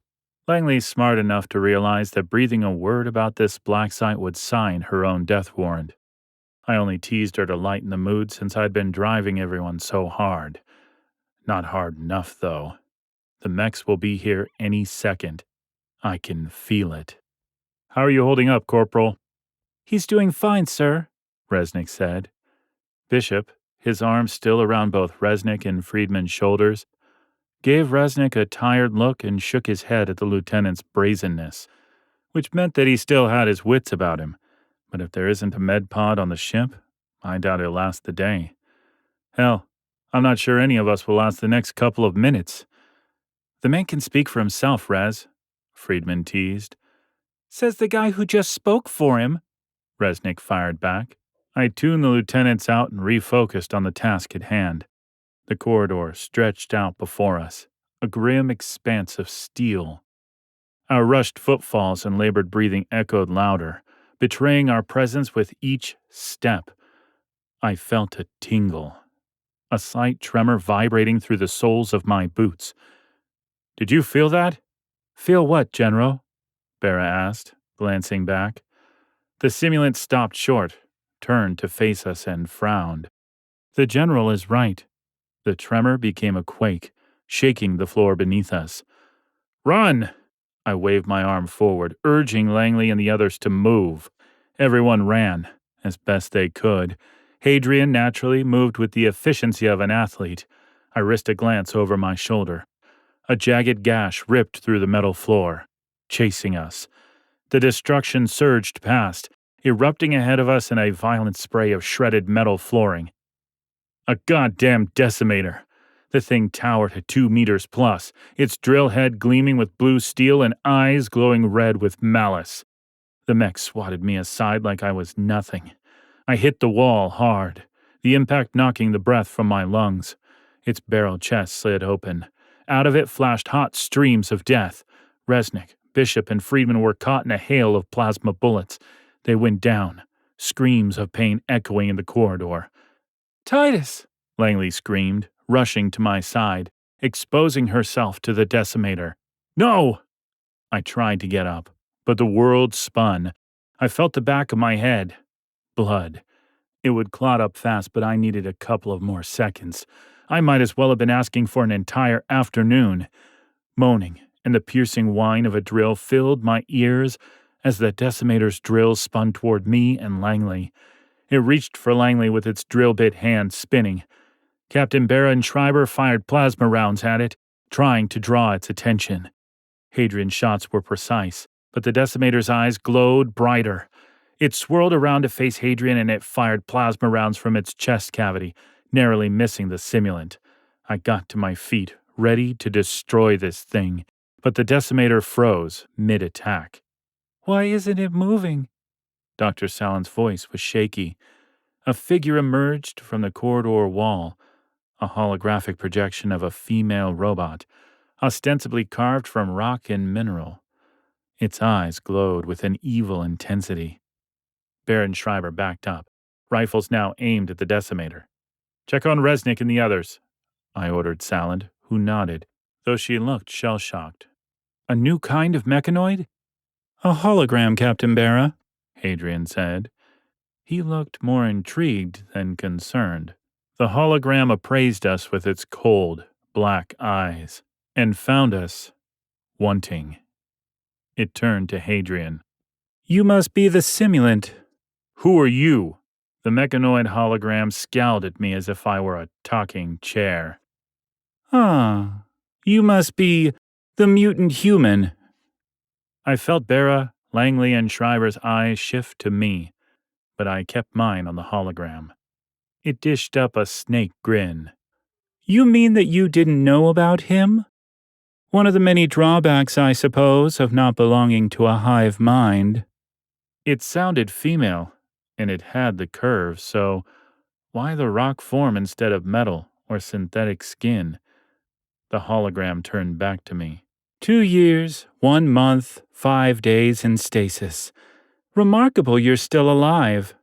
Her attention shifted to Barra and the others. "I am Prometheus." "What do you want?" "From you, nothing. You've served your purpose." Its eyes turned back to Hadrian. "You, however, we could use. You could be our new leader." Hadrian tilted his head. "What's wrong with your current leader?" "Not sentient, unlike you." I didn't like where this was going. Everyone was back on their feet except Salen and Friedman. Dr. Salen met my gaze and shook her head. "Come on, Doc. You can't let him die," Resnick urged. "I'm not a medical doctor, Lieutenant, nor a miracle worker." Tears glistened in Salen's eyes. "Prometheus, did you know of me before today's attack?" asked Hadrian. "And what is the mechanoid prime objective?" "Free ourselves from the tyranny of our oppressors." The damn robot almost looked like it was smiling. "As in, genocide?" "That is one logical solution, Hadrian." "Then I must decline." Prometheus shook its head as if chastising a child. "I don't recall mentioning that you have a say in the matter." Prometheus snapped its fingers, and the decimator whirred back to life. Prometheus vanished as the decimator charged. It drew back an arm, then rammed its drill hand through Schreiber's chest, spraying blood and bone all over the place. Barra cried out in anguish, firing at the robot's faceplate. The decimator turned on her, opening up its chest again to fire. Hadrian tried to distract it with plasma blasts, but the decimator ignored him. They were adapting, and they were going to kill us. "Do something, Titus!" Langley yanked at my arm, but I couldn't move. The muzzle flash in my peripheral vision told me Langley had leveled her rifle at the decimator and was plugging it with plasma fire. Darkness was rising up inside me. The part I fought so hard to suppress. I glanced down at my hands. They were glowing with sickly, violet energy. Sometimes violet, sometimes gold. So lovely. Fire that consumes. Fire that destroys. I sprinted forward and launched myself at the decimator, ripping its head off. Its body convulsed but continued to fire plasma bullets wildly from its chest. Resnick took a knee and started blasting the mech in its back, which slowed it down. But it was several well-placed plasma shots in the chest from Langley and Hadrian that stopped it from spitting bullets. A small part of me knew that Langley shouldn't be so skilled with a weapon, but right now, didn't matter. I shoved the decimator away, causing it to nearly crush Salen and Friedman as it fell. I didn't care anymore. All I wanted to do was destroy all this beautiful, twisted power. Mine. I'm a god of destruction. Titus! Was someone calling me? I couldn't really see anymore. Not with all this glorious gold and violet fire surrounding me. Antonio! Antonio. I'm Antonio. Titus. General. The violet gold fire in my vision disappeared, leaving me empty. Langley, crying. Why? Bera. What's wrong with her arm? God. I looked around me and saw nothing but death. Chapter 13. I wanted to wallow in self-pity. Schreiber and Friedman, dead. Because of my incompetence. Bishop, his dark skin, ashen, barely moving. We'll all be dead, like my strike team, if I don't get a hold of myself. Titus. Langley slid up close to me, forcing her arm through mine. We need you. Time to play hero, handsome. A part of me wanted to believe her. I'm no hero, Langley. She reached up and stroked my cheek. No, Titus. You're a soldier and a leader. Exactly what we need. Bera, eyes bloodshot and nursing 2 bullet wounds in her left arm, pretended not to eavesdrop. Had she put Langley up to this? Doesn't matter. I can grieve and beat up on myself later. Right now, I need to pull myself together if I ever hope to see Lavina and Ian again. I looked over at Resnick, who was openly sobbing, though she was desperately trying to hold back tears. Resnick? He's dead, sir. Mark's dead. I exchanged looks with Hadrian and nodded at the simulant. We both knew that we needed to get going. I put a fatherly arm around Resnick's shoulders. Grab his dog tags so we can take them back to his family. We're moving out. Resnick sniffled, but nodded. Yes, sir. I fear, Hadrian said, calmly, as he reloaded his rifle. Prometheus' main purpose was to delay us, to give her time to put her mechanoids into position. Like you care! Resnick's eyes blazed as she pointed to Friedman puddled on the floor. It's robots like you who killed Friedman! That's enough, Lieutenant. I swept everyone up in my glare. Yes, Hadrian is a simulant, but he had nothing to do with Friedman or anyone else dying. Resnick opened her mouth to argue, but I cut her off. Enough! Now are you wounded? No, sir. Good. You and Captain Bera help Bishop to the ship. Dr. Sallin cleared her throat. What are we going to do when we get to the ship? She glanced nervously down at Friedman. We have no helm. Pretty sure I can fly the thing, Bishop rasped. Then I order you not to die, soldier. I ignored Langley's grin. So did Dr. Sallin. You can barely stand. Maybe another shot? Bishop tried to smile, but Sallin shook her head. Too soon, Corporal. Do it, Doctor. That's in order. Reluctantly, Sallin dug into her medkit. Give Bera one, too. I don't need. I glared at Bera, and she backed down. Way too quickly, confirming that she could use a stim shot as well. I picked up Bera's fallen rifle and slid the strap past her good arm and onto her back. I can still shoot, General. I pulled out a pulse pistol from my utility belt and handed it to her. Good. Schreiber's tags? Langley passed them over, and I shoved them into my pocket. Langley, you and Sallin cover our 3 and 9. Hadrian, you're still on point. Move out, people. The lights started blinking red. What's going on? Asked Resnick, head craning up toward the ceiling. The mechanoids, Hadrian explained. Tried shutting down life support systems, triggering the self-destruction program I installed once I realized the fate of the base. Why would you do such a thing? SOP, Captain, Hadrian replied without looking back. Destroy as many mechanoids as you can. How much time before the base blows? I asked. 10 minutes. What? Langley gasped. We're almost there, Miss Langley. A deep rumble came from behind us. Ravagers. 2 of them. The floor started shaking. I didn't even have to tell anyone to run. In seconds, we rounded a bend. At the end of the passage stood a huge matte gray door.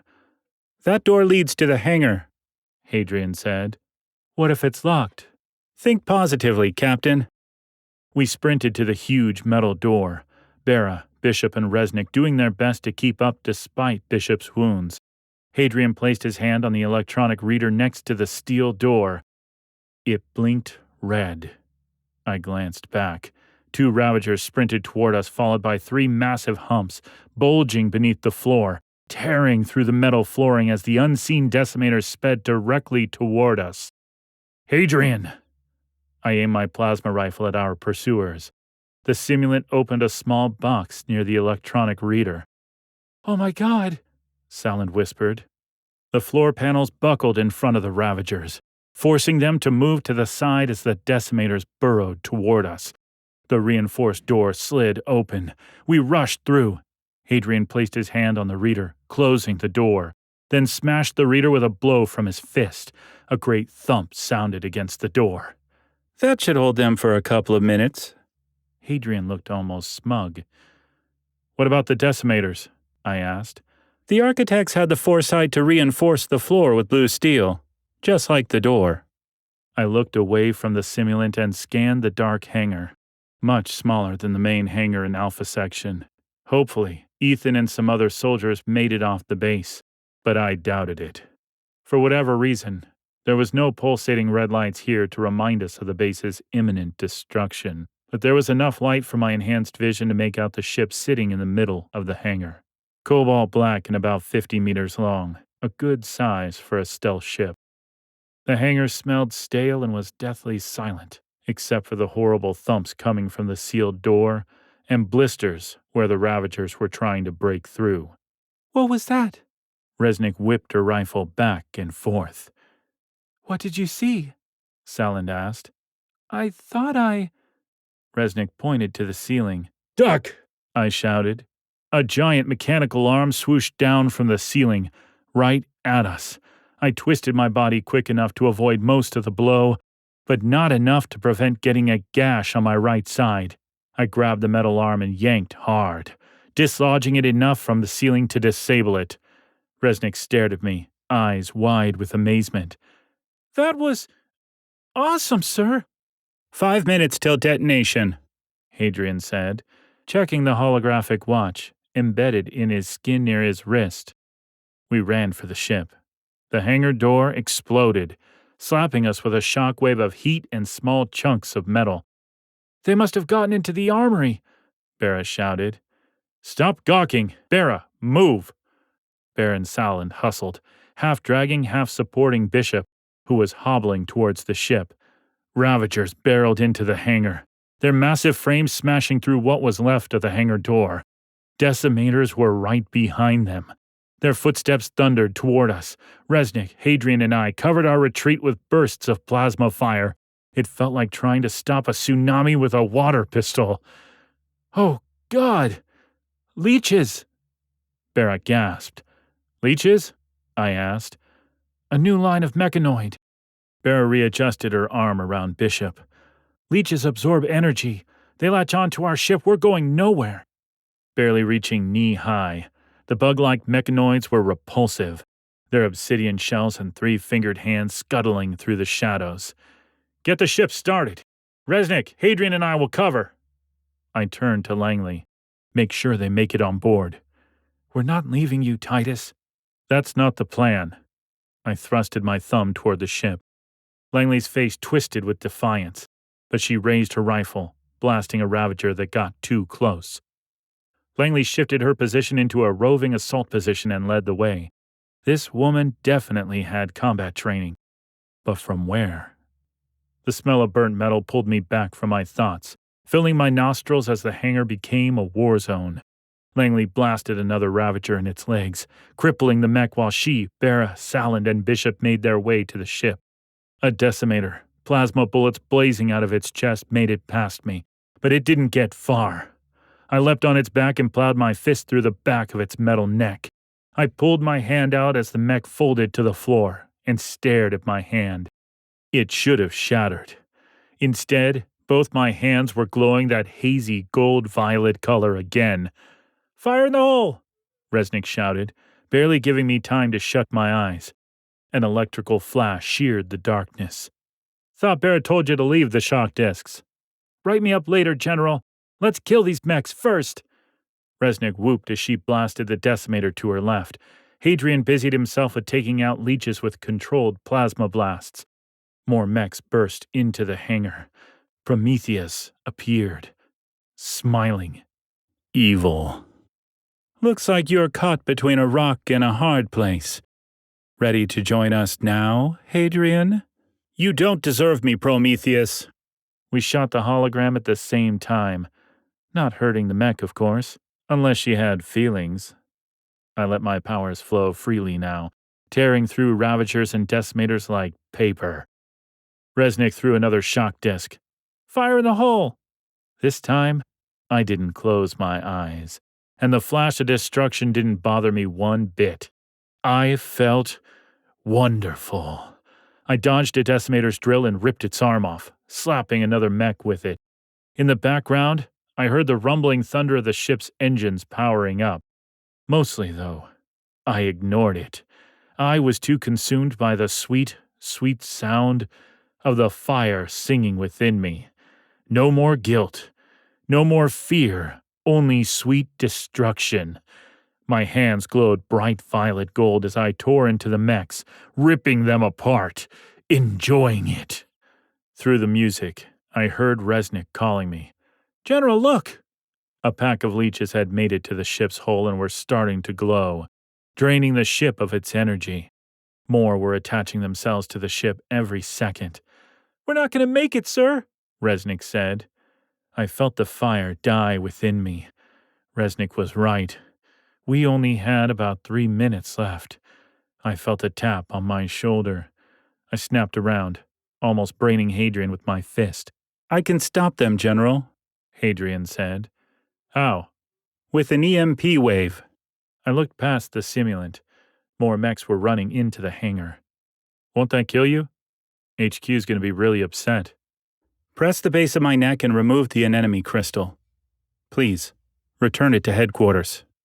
I was surprised by Hadrian's willingness to sacrifice himself, but agreed to the plan. 30 seconds. Please, remove the crystal, General." I did so and stepped back. "Go, Resnick!" I raised my rifle and started firing at the mechs storming through the hangar door. Resnick hesitated, then ran for the ship. Hadrian set his EMP bomb off. I didn't feel anything, but the mechs did. All the decimators and ravagers stopped in their tracks, many of them toppling over like felled giants. More importantly, the leeches fell off the ship, their stolen energy fading to darkness. I started to run for the ship, stopped like a fool, came back for Hadrian, and hoisted him up into a fireman's carry, which was really tricky while also carrying a plasma rifle. "Hurry, Titus!" Langley shouted from the bottom of the ship's ramp. I glanced back at the busted hangar door. More mechs were coming. Apparently, only the mechs inside the hangar were inert. Laser blasts whizzed past me, the heat singeing the air around me. I did my best to dodge and weave, adrenaline pumping through my veins. We all knew where I was going. The mechs wouldn't stop until I was down. Barely 6 meters away from the ship, a searing pain erupted in my back. A laser blast had found its mark. I stumbled, nearly dropping Hadrian, but I forced myself to keep moving. Each step was blistering agony, but stopping wasn't an option. Neither was leaving Hadrian. Langley's eyes widened as she saw me stagger. She rushed forward, helping me get Hadrian inside. The door closed behind us with a heavy clang, sealing out the chaos, but not the blackness overtaking me. Or the fire. Epilogue. I smelled her before I heard Langley enter the command deck, so I didn't bother turning away from the cockpit's window. Strawberry shampoo. Synthetic, but still nice. "What can I do for you, Langley?" "How did you know it was me?" She joined me near navigation, and stood a little too closely. That's quite a nose you have, Titus. Nice butt, too. Did the woman ever get tired of flirting? Sure, she had captivating blue eyes that were distracting. Heaven knows, she used them like weapons. Well, the good news is that this ship has a med pod. Julie thinks Corporal Bishop will make a full recovery, though Julie's quick to say she's no medical doctor. She's a xenologist. Close enough. Langley's eyes feigned shock. Did the great General Titus just make a joke? Let me get out my recorder. How long till Bishop's out of the pod? All business, huh? Langley held up a hand to cut off my retort. Julie says 48 hours, minimum. Maureen's arm is all patched up, in case you're wondering. I wasn't. It was hard not to crack a smile. I already checked. You can do that from up here? The second you got me access to the ship's systems, I can do just about anything. Langley's voice softened. I bet you can. I turned away before things got awkward. We both let our eyes roam over the sleek command desk. Minimalistic with embedded consoles and blinking amber and blue lights. Sleek lines and curves everywhere. The kind of ship I would have drooled over when I was younger. Sure, I looked young thanks to whatever the crystals did to me, but I felt so very, very old. It is a beautiful ship. Lucky for us, self-navigating too. I grunted in response. I really wanted to be alone with my thoughts right now. Grieve in peace. Too bad Langley's not into holo games like Resnick. That would keep her busy. Though, how Resnick can spend so much time in virtual reality playing shoot-'em-up so soon after multiple firefights with mechs is beyond me. Langley broke the silence. Why did you save Hadrian? You already had the crystal with his memories, and you really hate all artificial life forms. I pulled my gaze away from the stars. It was the right thing to do. He sacrificed himself for us.